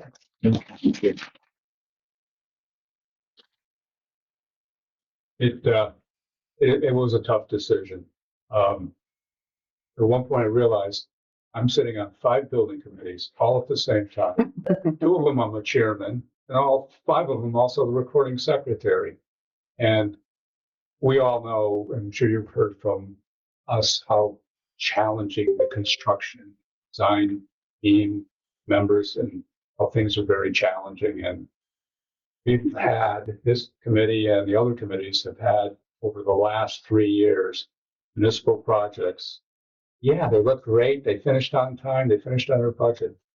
What a lot of people don't understand is the angst, the aggravation, the time, and much to a lot of credit of the other committee members that would sit around and look at plans and specifications, say, this is not prime time. We're going back to the architect or the engineers. This stuff will not go out because we know that town is going to have a financial exposure over here that we're not going to take that risk. So it was a tough decision, but I was spending a lot of time.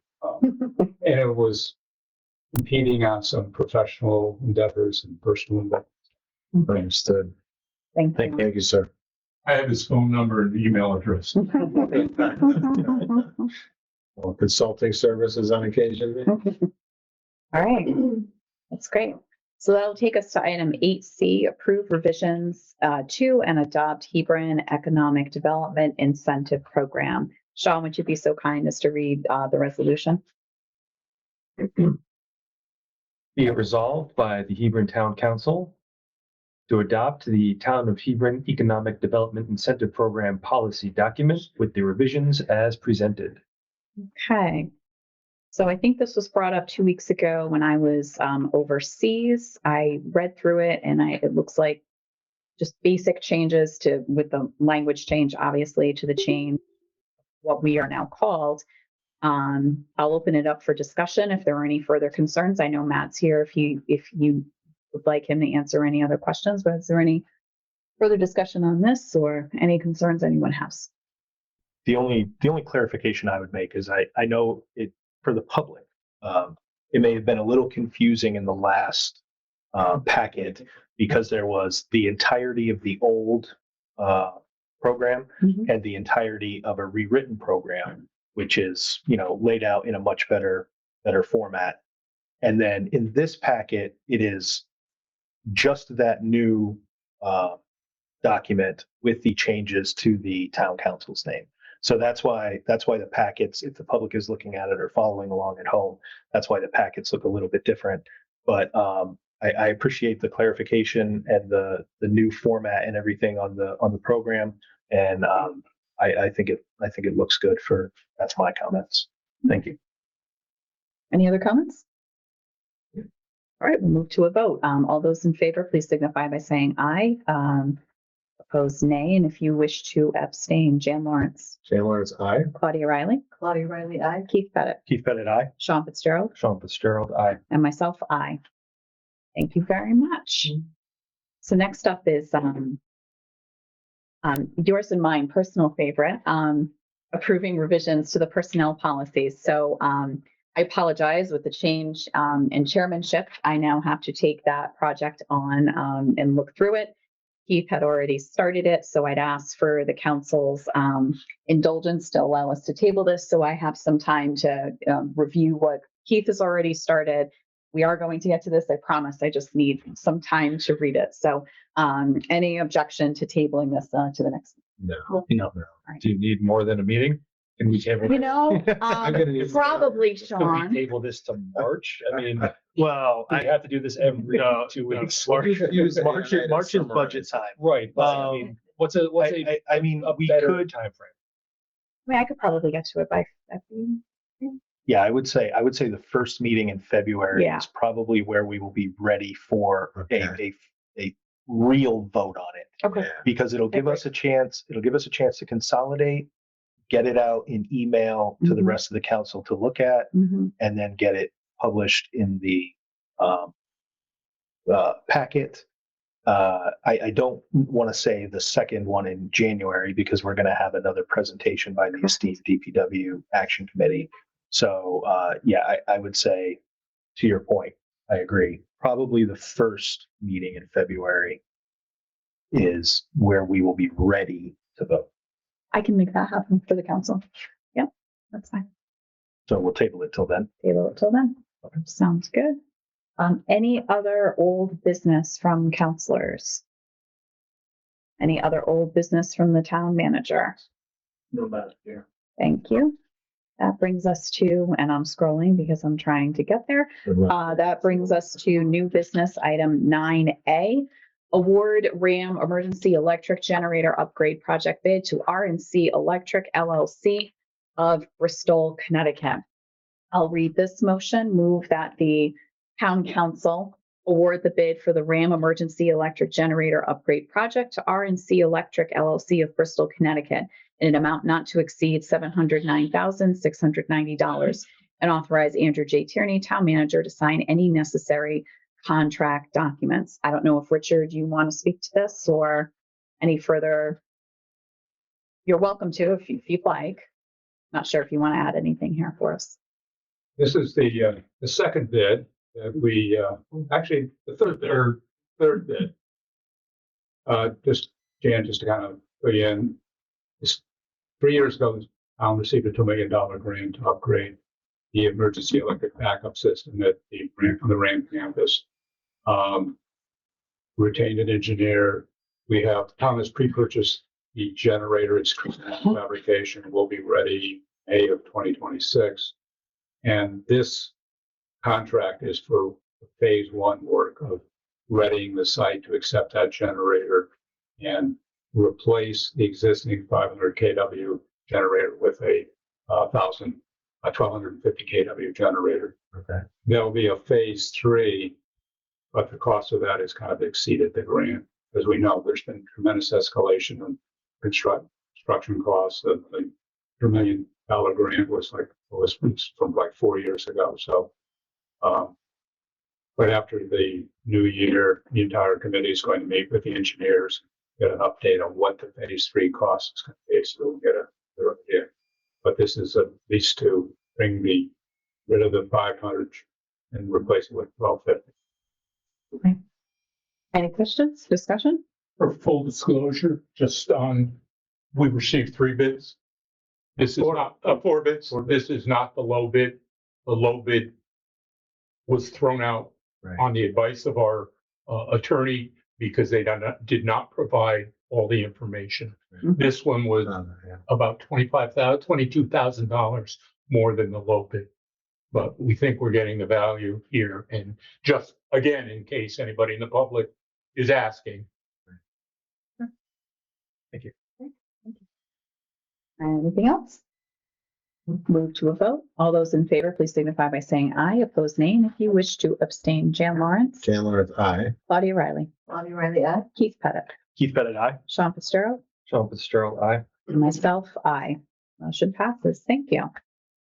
That brings us to 9B, approve endorsement of application by the Airline State Park Trail Alliance for installation of signage. I'm going to read the introductory paragraph to just set the context, and I'll ask my vice chair to read the motion.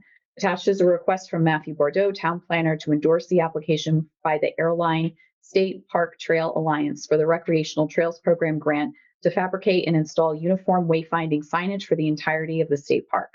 Though the program requires a 20% match, no monetary contribution is required of the town, as the match will be satisfied with voluntary in-kind services. Jan, if you would be so kind. Sure. Proposed motion is that we move that the Hebron Town Council endorse the application by Airline State Park Trail Alliance for the Recreational Trails Program grant through Connecticut Department of Energy and Environmental Protection for installation of signage along the length of the trail, and authorize Andrew J. Tierney, town manager, to sign any necessary documentation. Okay, I'll open the floor. Does anyone have any questions or any discussion on this one? So this is a multi-town, third-party application. And there was no specific note in here, but I mean, I guess that's my question is, for our town, what is the fiscal note associated with this motion? How much is this going to cost us? Can we have Matt come up and speak to that, or can you speak to that, one of you? Sure. That would be great. Now, Great. Matt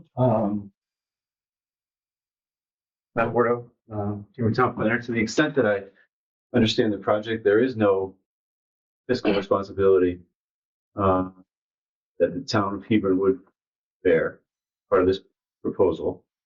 The in-kind services would be the match across, from the alliance essentially. I think that's it. There's no request for any funding from the town to support this project. so the in-kind services that we're providing we would be the ones installing the signage? Right. Or? No. So it will be. It's essentially the alliance staff, which is what's the name of the group? Connecticut CR&D. That is the name of that group. I'm not sure. Connecticut Resource Conservation and Development? Yes. Okay. Their staff would administer the project, and they will, process the grant and facilitate the installation via contract. Okay. So our town staff will not be responsible for installation or fabrication of the signs. Okay. So what do they have in mind when they mean in-kind services? Like stuff we're already. No, so it's not going to be even the services of town staff. It's going to be the Connecticut Resource and Conservation Service staff. That's my understanding. Okay. So there's no. So they just need this motion from each town in order to move forward with their application. That's my understanding. To participate in the grant application, essentially an endorsement of this request. All right, good to go. Thank you. Yeah, the assumption, so it's not just gonna be the same signage throughout Hebron. They want uniform signage throughout the entire 60 miles, Yeah. They're gonna as opposed actually- to how it looks now, where it's half of them are faded, the rest of them are. Right. Yeah, mileage markers are people look for, they want a Mhm. continuity in that. And what they'll do is adopt a very comparable program as what's used in the Hop River Linear Trail. There's an intersection as it is, so it'll become very familiar from users of both state park trails. Okay. So that familiarity, continuity is what they're trying to achieve. Any other questions for Matt? Any further discussion? All right, we'll move to a vote. All those in favor, please signify by saying aye. Opposed, nay. And if you wish to abstain, Jan Lawrence, Jan Lawrence, aye. Claudia Riley, Claudia Riley, aye. Keith Pettit, Keith Pettit, aye. Sean Fitzgerald, Sean Fitzgerald, aye. and myself, aye. Passes unanimously. Thank you. Thank you, Matt. That brings us to item 9C, the town manager's evaluation. This is just a quick kind of check-in on previously, just for Jan's information. So the previous Board of Selectmen, which includes Dan Larson, who has retired after many years of prestigious service to our town. So it's those 5 members that are working on their evals. I have everybody's except Dan's and Claudia's. And so previously, the board had agreed to have, usually we have one Democrat and one Republican work on pulling the documents together. That was Keith and I last year, and I'd like to ask the council's pleasure if there's any opposition to having Keith and I doing it again this year. And then next year, we'd look for some new folks to kind of take that process on. So I want to get the council's view, if you're comfortable with Keith and I continuing to work on this with an end goal of having this done in January for the town manager's contract. Is there any Sense to objection? me. No. You were okay with it? Well, I mean, it's not fun, but sure.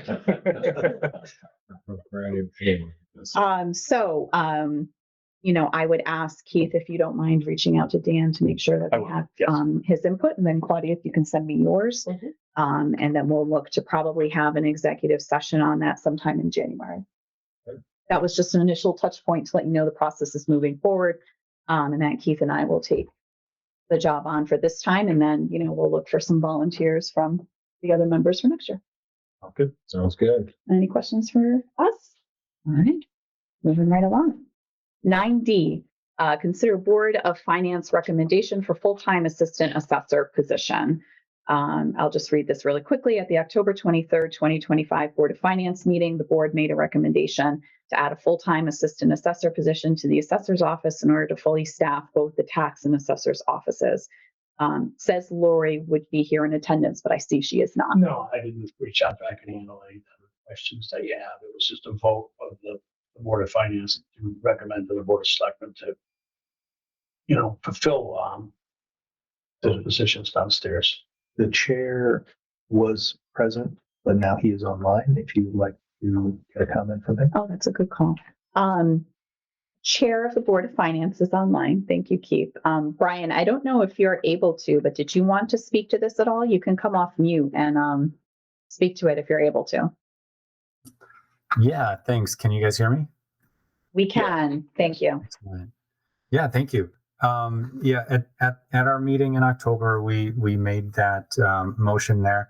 I think mainly what we want to ensure is that the finance department is able to operate, in the way that they need to. I think this position would allow it would allow all the folks in that department to be able to do their normal function, have checks and balances in that group, and I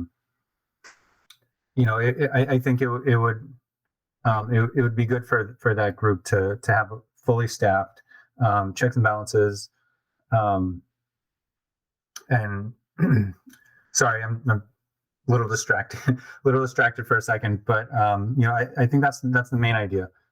So we're hoping that you guys will support that. Just for public edification and either Brian or Andy, whatever's your pleasure.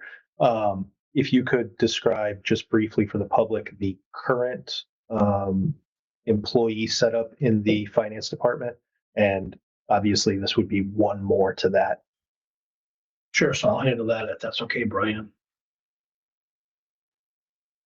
So, thank you.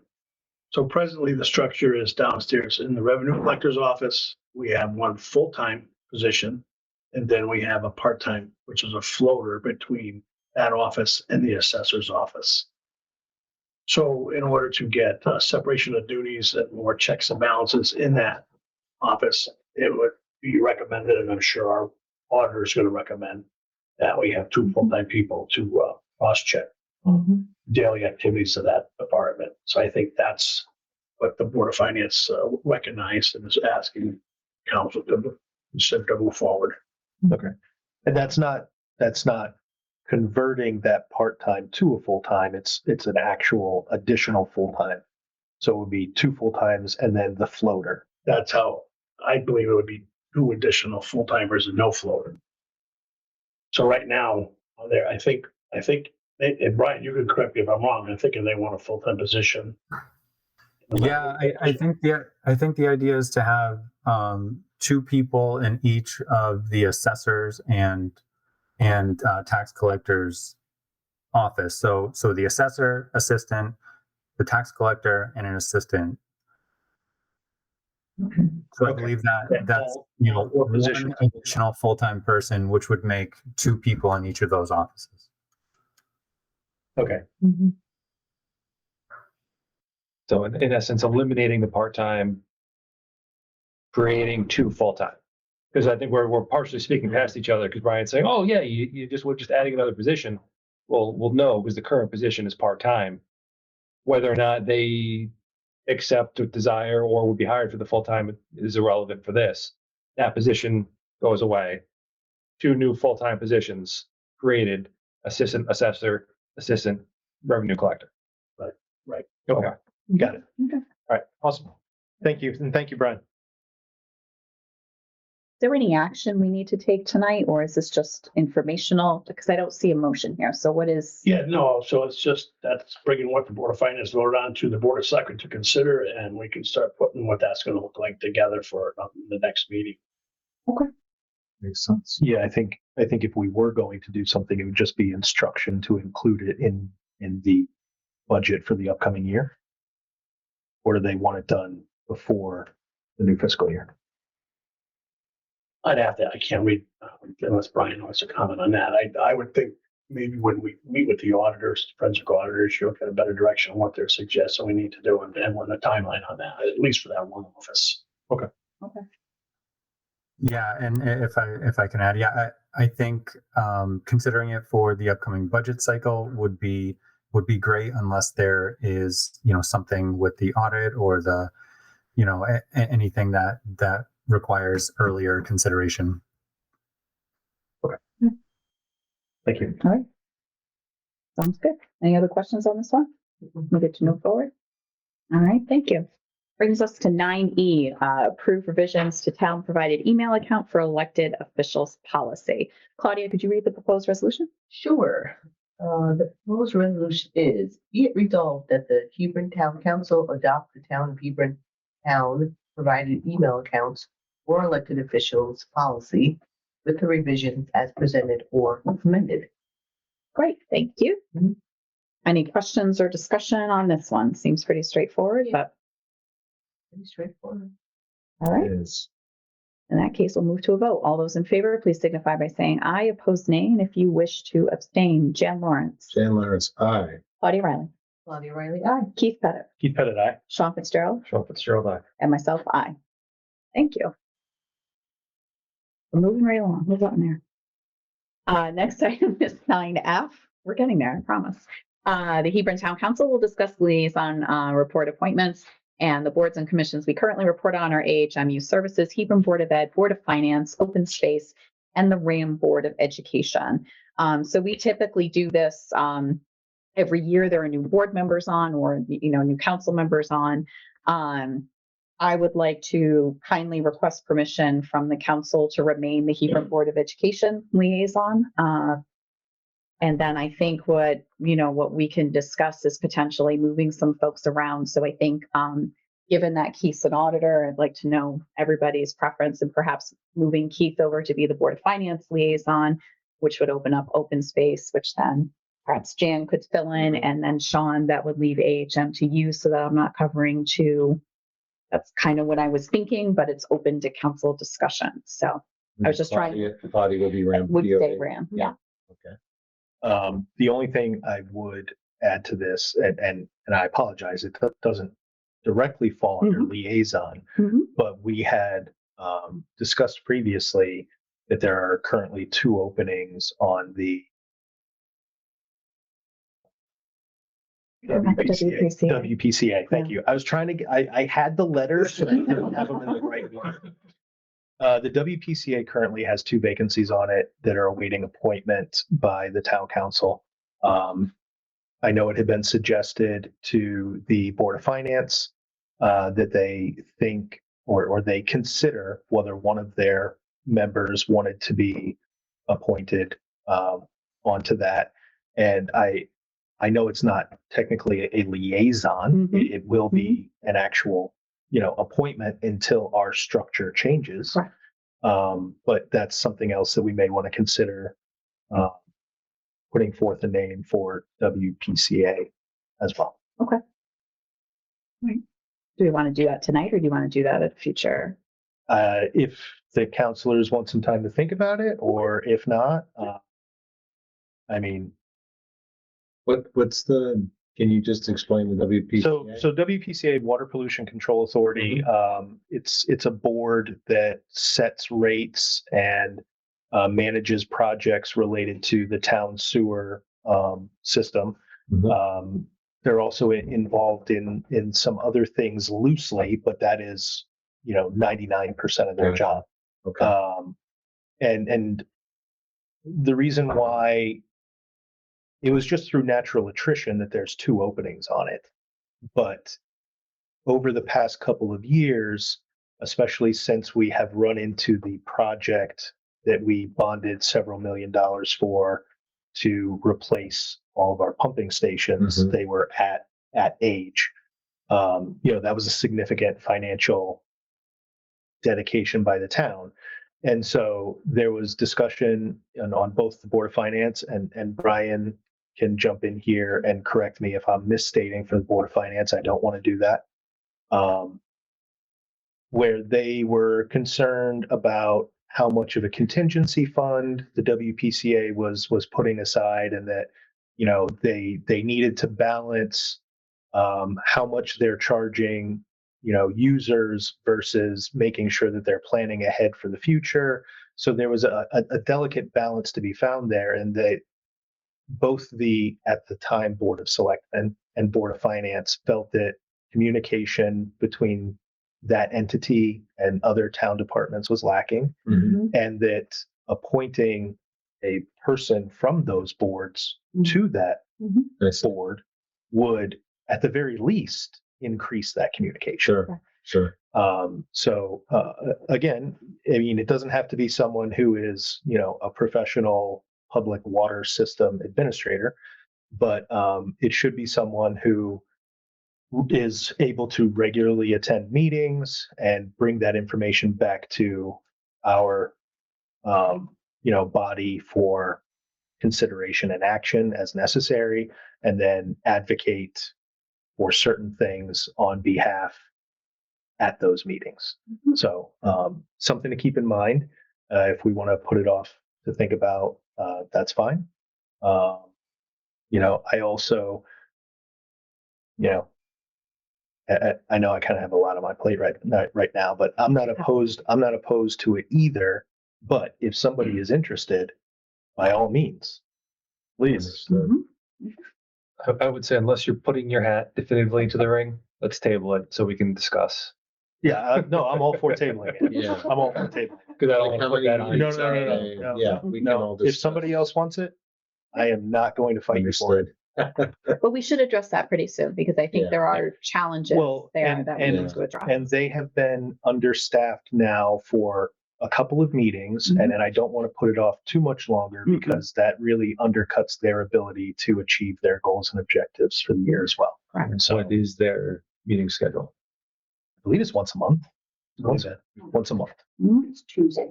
And it is almost always virtual. It is always Yeah. virtual. Always Hmm. virtual. I think we could add that to December 18th, and I think we could come up with a name by then. Yeah. Okay. I think that's I think we reasonable. should. I think we Yeah. should just get that done ahead of the new For sure. year and ahead of the new budget year. I think that'd be good. Okay.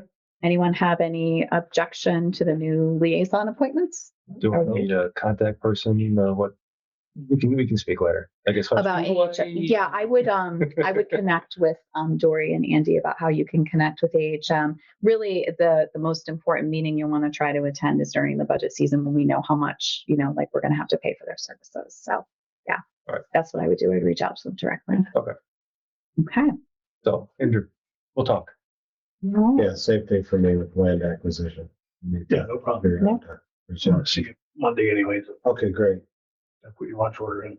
Okay, perfect. Thanks, Ed. All right. Thank you very much. That brings us to 9G, which is preliminary discussion of a potential homestead exemption for residents in town. I'm cognizant of the hour and we have a couple more items to get to, but I wanted to put this in this agenda so you could see the article, you could read on it, you could ruminate on it, and this is going to stay on the agendas moving forward because I think it's something. I think while it's important that, like we present fair budgets, I also think it's important that we're actively looking at ways to save taxpayers' money. But I would ask for the council's indulgence to table this, move it under old business. Perhaps we could discuss it next meeting when it's a little bit lighter, but this is just to kind of get it in your minds and start thinking about what potentially might work here. Any objection to tabling? None. All righty. That brings us to 9H, which is the draft agenda for the December 18th regular meeting. If you have any additions, feel free to get them into Andy and Dory for addition there. And then that now brings us to item 9I. I think this is the most letters we've ever done in the business, which is the CT Recreational Trails Program grant application for the Bernstein Trail. Keith, for purposes of discussion, would you mind reading the motion? Yes. Thank you. Move that the Hebron Town Council endorse the application by Airline State Park Trail Alliance for the Recreational Trails Program Grant through Connecticut Department of Energy and Environmental Protection Recreational Trails Program for the construction of the trail through the Bernstein property to connect Old Colchester Road to the Airline State Park Trail and authorize Andrew J. Tierney, Town Manager, to sign any necessary documentation. Okay. If he's willing, I'd like to invite Matt back up here to kind of speak to this. That'd be great. Thank you. That way you can answer any questions anyone has. What's this? Yeah. That's what we have the same questions. We've had a- No. Thank you all. Again, Matt Bordeaux, the Director of Planning and Development. I'm just gonna really quickly. Yeah, I'm gonna recommend a change to the motion. Don't let me forget to mention it. Okay. So what is being proposed is the town of Hebron making an application for improvements as part of a approximately 1 mile trail through the Bernstein property. This is down on Old Colchester Road. It's approximately 210 acres, I believe, adjacent to other open spaces and town-owned properties. But most importantly, adjacent to the Airline State Park Trail. When the town acquired that piece of property through the state's open space and watershed acquisition program, it came with a couple of conditions that included signage, parking, and public access. So we are proposing to fulfill that obligation with a multi-use trail that would require, town staff has been working with Hebron Paths and Trails Group to consider a route. The one that is currently being considered and proposed would require crossing 2 wetland areas. We are proposing to do that with elevated boardwalks. These are both only shown in terms of the mapping that we have available on the town's GIS system. We anticipate they are federally regulated wetlands, meaning that improvements that exceed 5,000 square feet of disturbance would put us into a permitting category that we do not want to enter. So by considering helical screws, that would minimize the impact of in that regulated area. We can avoid. It would be essentially a self permitting process, self registration process. So we think that would be a good approach. The figure that was provided to you. So let me back up for a second. The idea is that we would begin at what some of you may have seen is a roughed-in parking area on Old Colchester Road, and we do have the potential in that location to expand that. There's approximately room for about 5 spaces. There are parked cars there now, and we have the potential to expand it to 8 to 10 probably. There is actually a former concrete slab from an old structure of some sort that actually lays out very nicely for a parking area. And we would take what could be considered a rather direct route from that location down to the airline trail.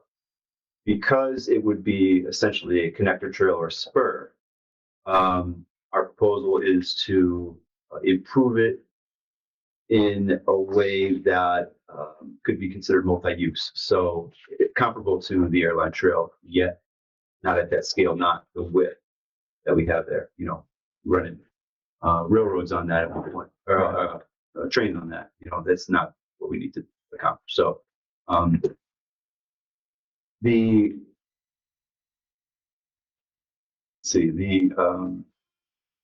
concept that we're working on and trying to move forward is approximately 5-foot, relatively well graded stone dust trail that could accommodate a bicyclist, perhaps one of these all-terrain strollers. It will not be entirely ADA compliant, but it will be close based on the route that we've considered or laid out. Working with the town engineer recently, you see in my memo a very lofty and conservative figure for a total project cost. We don't think at this point that will be a competitive application if we were to enter the program. So we are thinking about scaling back and making an application for the design and construction of the boardwalks only, rather than the balance of the trail. Perhaps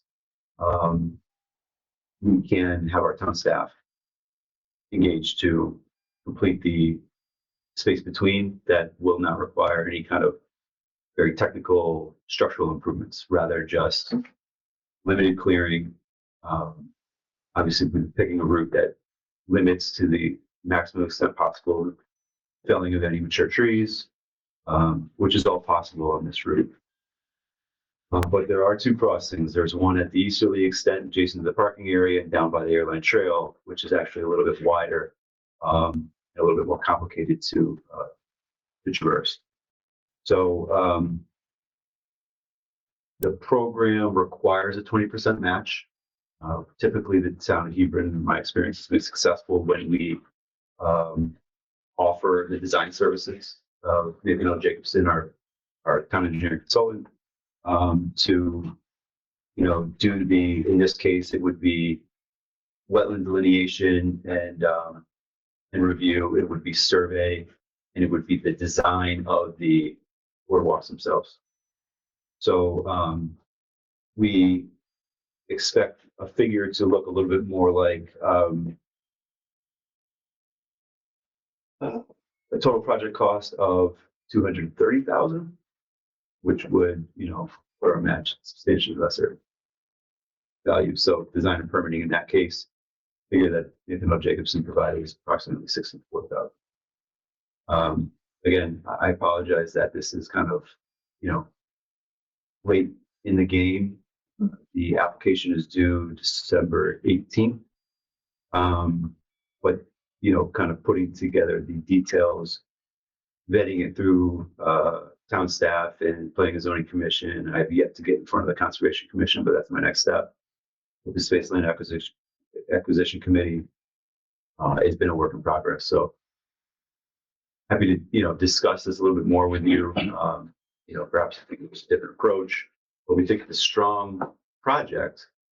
It's just what we think is going to be the most competitive application. And of course, what this board feels is reasonable in terms of the town's management. Open it up for questions before I jump in. Do they have any questions, discussion? Yeah. So, yeah, it is obviously a late submission. So it's a lot to kind of quickly run through. And going out and looking at the GIS, I understand the considerations with the wetlands and the current placement of the parking area and trying to get from point A to point B. My only concern is that, as always, I'm trying to look at this from the perspective of Hebron residents, and there are a couple of houses that the proposed in this packet, the proposed trail gets close. One of those houses has substantial yard improvements that will be very close to the property line, that this trail will be very close to abutting.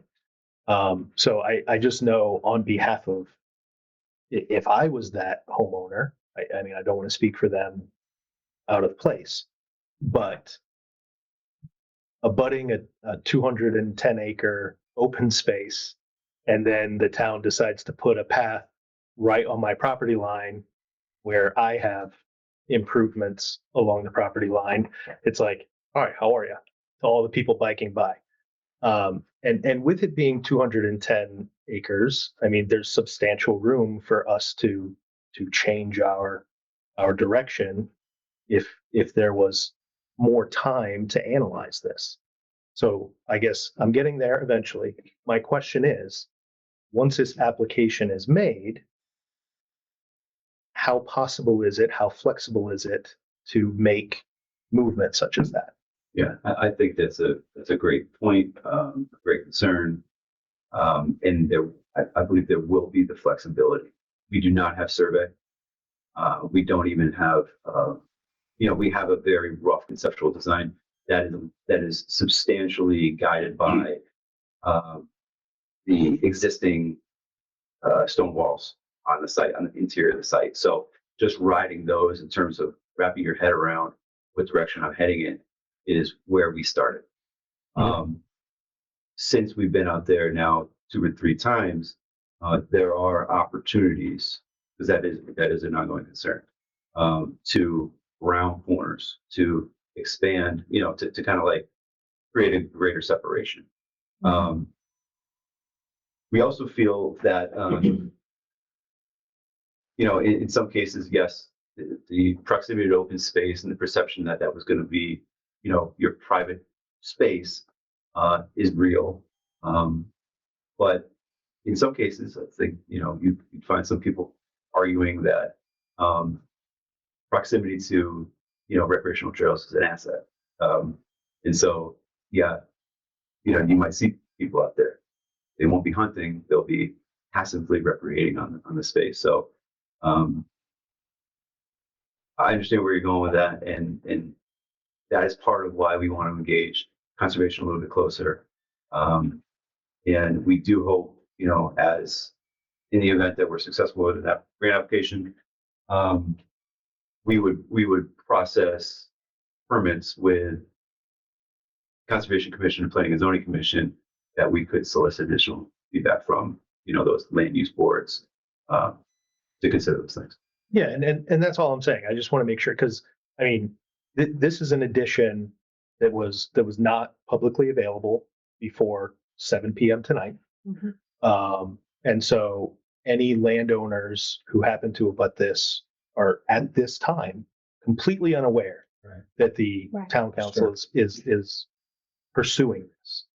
So without them having the opportunity before we make a decision, I would like assurances that they will have opportunity after we make this decision to weigh in. Because you're right. It may be that homeowner's like, yes, please put it right there because I can just step over my wall and I'm right there. But there's also homeowners who are like, look, I have stuff in my yard that I use all the time, and I don't want to be talking to every dog walker and biker that goes by on a Saturday morning. Yeah. So I just want them to have the opportunity to even give public comment one way or the other, or for us to be able to change or alter course if we need to at a future time. Yeah, I agree. And there will be that opportunity, particularly through the land use board, review process. That would be probably the most applicable opportunity. If this commission feels it's appropriate, this board, council, feels it's appropriate, we could put out some public information. But yeah, it is, it's just another one of those deadlines that sneaks up on you and you try to get the ducks in a row, and so it's moving parts. So. And how much is the outlay for the town then? Is it 20%? So the mandatory match is 20%. Okay. So like if you're saying 230, it's like $46,000. So that would be the requirement.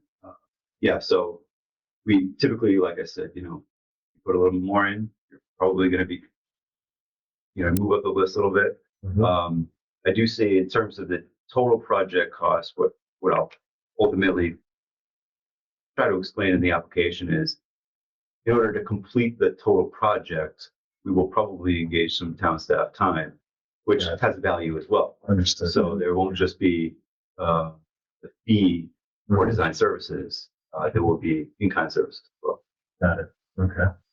Where, for the 20%, where does the money come out of within the budget? I would probably be making, and it's difficult not knowing if we're going to get approved or not, but a capital request.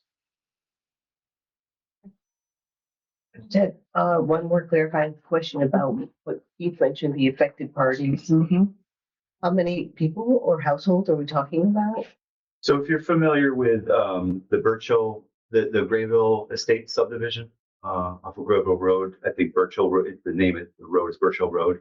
At the end of the cul-de-sac, there are going to be two neighbors that almost essentially abut the Bernstein property. There's a little bit of a separation. We can, and we probably will, in order to follow the existing stone wall, separate. The sketch that was provided is really rough, following property lines. There is an opportunity to create a separation. If I'm going to do a rough measure, just looking at an aerial photo here, I would say we have the opportunity to separate from that property approximately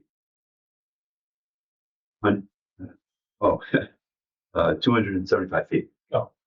So, and it's pretty thickly wooded. Now, this property has a lot of different, it has I don't know it directly, but there's some history of agricultural use in the property. So it's not all the property is thickly and maturely vegetated the way that area is, but there is a good opportunity for us to kind of create that distance. And then those potentially affected neighbors, how do they find out about this project? Do you send them a letter and say, hey, by the way, or how does it work? Or it's just on them? Yeah, that's a good question. Curious. The Planning and Zoning Commission typically likes to process almost everything in town as a special permit, and a special permit requires a public hearing. So it's possible we could hold a public hearing, in which case abutters would be notified. Okay. I'm not gonna, unless you direct me to, I'm not gonna make the promise that is the approach that's appropriate. Right. That's, I think, where I got to leave it for now. Yep. But as more details are provided, for example, if we find that we get the grant, I'll report that back to you at this board, and we can talk a little bit more about how we proceed. Thank you. You said one question I ask every one of these grant proposals. Applying for the grant doesn't come with a $40,000 invoice. This is just applying for the grant. This is just applying for the grant. Let's apply for the grant. See if we get some free money. we can decide if we want to use the free money once we've determined if it even exists. My I think, thought. we actually have an endorsement from the Airline Trail Alliance. They love the idea of not only making additional connections, but providing additional parking with access to the airline trail that can relieve some of the burden and the stress that's on those other spaces. I will note, in the proposed motion, so it's endorse the application by the town of Hebron. We'll be making the application. It's not for the other one was the Alliance's signage project that's there. I think it's a cool feature too, like these boardwalks, like, it's kind of a fun way to hike too, like too. So I think it's a nice feature to have in town too. A lot of it is this gravel, everywhere. Yeah. It's kind of well trodden. It's kind of, you see those areas like over in Farmington, they have a lot of these types of trails, they do a great job over there. And to the extent that you can minimize the impact and maintain the integrity of the resource, how often do you really get to go walk over wet areas? Yeah. It's kind of a different feature that you get to observe, and there's usually a little dabble to a brook or something like that. That's kind of a neat thing to check out. What's the composition of those screws? So you said they were these specialized screws. It's essentially just a metal post with not even much of a screw head to it. Maybe 1.5 of a coil, and you mount it to the front of a Bobcat or some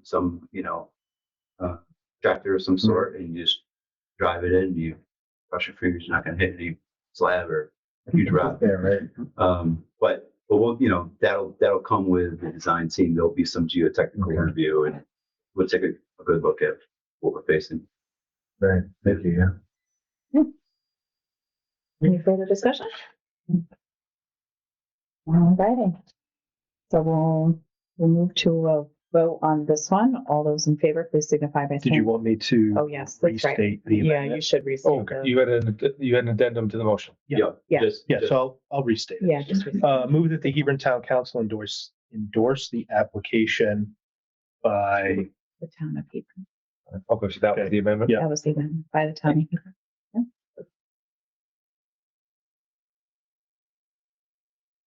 move that the Hebron Town Council endorse the application by the town of Hebron for the Recreational Trails Program Grant through Connecticut Department of Energy and Environmental Protection Recreational Trails Program for the construction of the trail through the Bernstein property to connect Old Colchester Road to the Airline State Park Trail, and authorize Andrew J. Tierney, town manager, to sign any necessary documentation.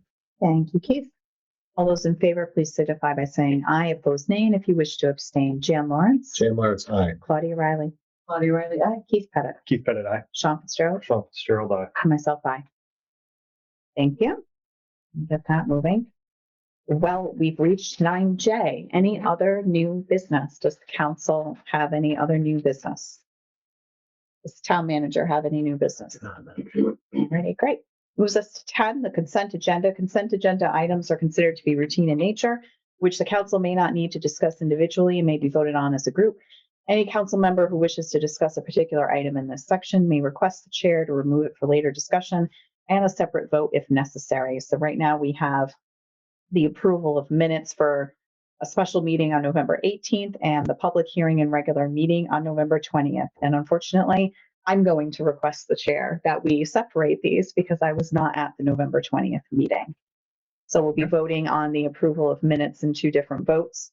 So first, for the November 18th special meeting, are there any changes? No. Okay. We'll move to a vote to accept the minutes, to approve the minutes of November 18th, the special meeting. All those in favor, please signify by saying aye. Opposed, nay, or if you wish to abstain. Jan Lawrence. Jan Lawrence, aye. Claudia Riley. Claudia Riley, aye. Keith Pettit. Keith Pettit, aye. Sean Fitzgerald. Sean Fitzgerald, aye. And myself, aye. Thank you. Next, we'll move for the approval of minutes for the November 20th public hearing and the November 20th regular meeting. Are there any changes? Nope. Okay. We'll move to a vote. Please signify by saying aye. If you oppose, nay, and if you wish to abstain. Jan Lawrence. Jan Lawrence, aye. Claudia Riley. Claudia Riley, aye. Keith Pettit. Keith Pettit, aye. Sean Fitzgerald. Sean Fitzgerald, aye. And I will abstain. 4-1 with one abstention. Thank you. Liaison reports. So for the last time, I don't have anything for AHM, and the Hebron Board of Ed meets next week. I don't think anybody was covering. I was. You were. Excellent. Okay. So the Board of Finance, it was kind of a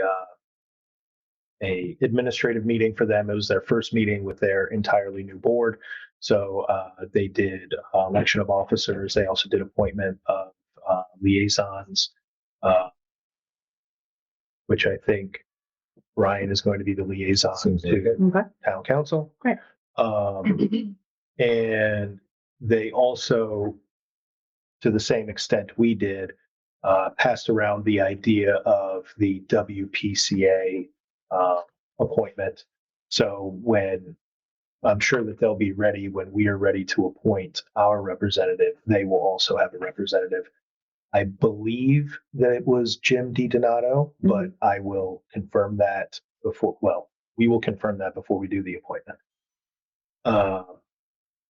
They also had some other discussion regarding the Board of Selectmen had previously submitted to them a request to have a supplemental appropriation for the purchase of the Semiola property. Mhm. They discussed that and they approved that. So now it has to come back to the town manager's office and to our body to schedule a town meeting to approve that outlay of funds.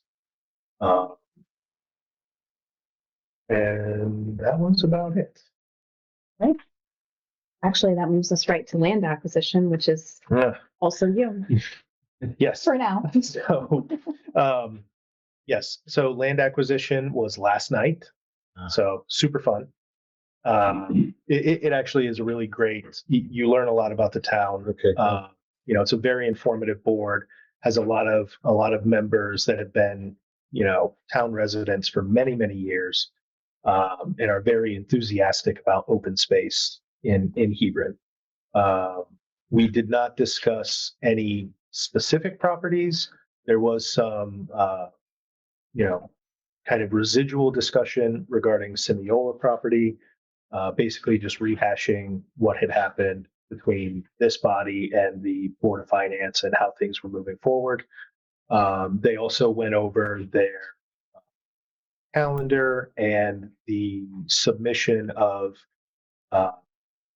two pieces of writing. One, their final submission to the Hebron Views, and secondly, their annual report to be included. I believe that's on the town website. So that'll be published shortly on the town website. Which also, again, if you're interested, gives a kind of a historical look at that committee and what they've done over the years, and especially what they've done over the past year. Okay, I'll take a look at that. Thanks. Yeah. All right. And that is land acquisition. Right. Claudia, do you have anything from I Ryan? do. So the report from RAM BOE is positive start to the school year at RAM. The girls volleyball team won the state championship. I saw that. That's Yep. fantastic. That's great. Quite a dynasty over there. Actually, not to interrupt you, but could we maybe reach out and have them be a good to know? It might be nice to acknowledge them at an Yeah. upcoming meeting. I mean, I used to cover high school sports and I know that's a significant achievement. So For sure. Yeah, especially because I'll let them, if they decide to come and do a good to know, I'll let them plug it themselves. But one of their outgoing seniors broke 2 school records. Oh, wow. Oh, So amazing. as part of this season, so that would be great to hear about as well. For That would be sure. excellent. Awesome. That'd be great. 3 new Board of Education members from Hebron joined the board in December. And that sadly, there was a tragic car accident involved 3 RAM students and 2 Glastonbury students. One of the Glastonbury students lost their life. So RAM did offer counseling support to the students, and it augmented the services that Glastonbury also provided as well. Thank you. That's the report. Thank you very much. That moves us to our second round of public comment. Same rules apply as before. Is there any in-person public comment? And I do not see anybody online in the chat. Oh, I see raised hand. Who's raising? Like Chris Sear? Chris Sear. Chris Sear, go ahead. Just state your name and your street address, please. It's Chris Sear, 49 Scarborough. It's funny, speaking of being cognizant of the time, for if you're serving on P&Z, it's 9:30, so the meeting's just begun. We have another couple hours to go. But I missed the last couple of town council meetings, and I just think it's important after every election season to congratulate who won the voters' trust and to thank everybody who stepped forward to run across all boards, win or lose. That willingness to serve is the backbone of a strong democratic republic. We're never all going to agree, and honestly, we shouldn't. Community with only one viewpoint isn't a healthy one, but staying smart, respectful, and grounded is non-negotiable. And even as we recognize those elected, the people should always hold them accountable. That's not criticism, it's just citizenship. And that accountability, to me, is the bedrock of liberty. One thing we should really be proud of, though, is how Hebron carried itself through the election process. We didn't sink into any of the divisive partisan rhetoric that took over some of the surrounding towns, the state, and obviously on the national level. We kept it civil, we kept it honest, and we kept it about our community. Gives me a lot of confidence in this town that here in Hebron, the adults are in the room. We set a higher bar, and I think we're all better for it. And I just wanted to thank you all for that. Great. Thank Thanks, you. Chris. Thank you. Any other public comment? Last call. Come on up. Now, like your 62 Wellesley Road. I'm speaking more as a member of the board of the building committee. There has been a change on the Eversource land, and the town manager has been working with a new representative from Eversource. We will not need the $50,000 to move forward. They've agreed on, and I don't want to put words in your mouth, Andy, but I think the last time was a single new appraisal and not having to do the survey prior to coming up with a price and ending an agreement to sell. So that's all my comment. Thank you. That's great. That is good news. Really good news. Anybody else? Okay, so at this time, we are moving into an anticipated executive session. The first topic will be IUOE Local 30 Hebron Town Department of Public Works and a personnel contract matter. And we will be inviting in the town manager, Andy Tierney. And I need a motion. I'll move to move into executive session and invite Andrew Tierney for portions thereof. That's Dory as well, or no? No, Oh, sorry. no, it's the town. The time. We need a time. 9:20. Yeah, she's all set. Oh, at 9:28. Okay, great. Thank you, everybody.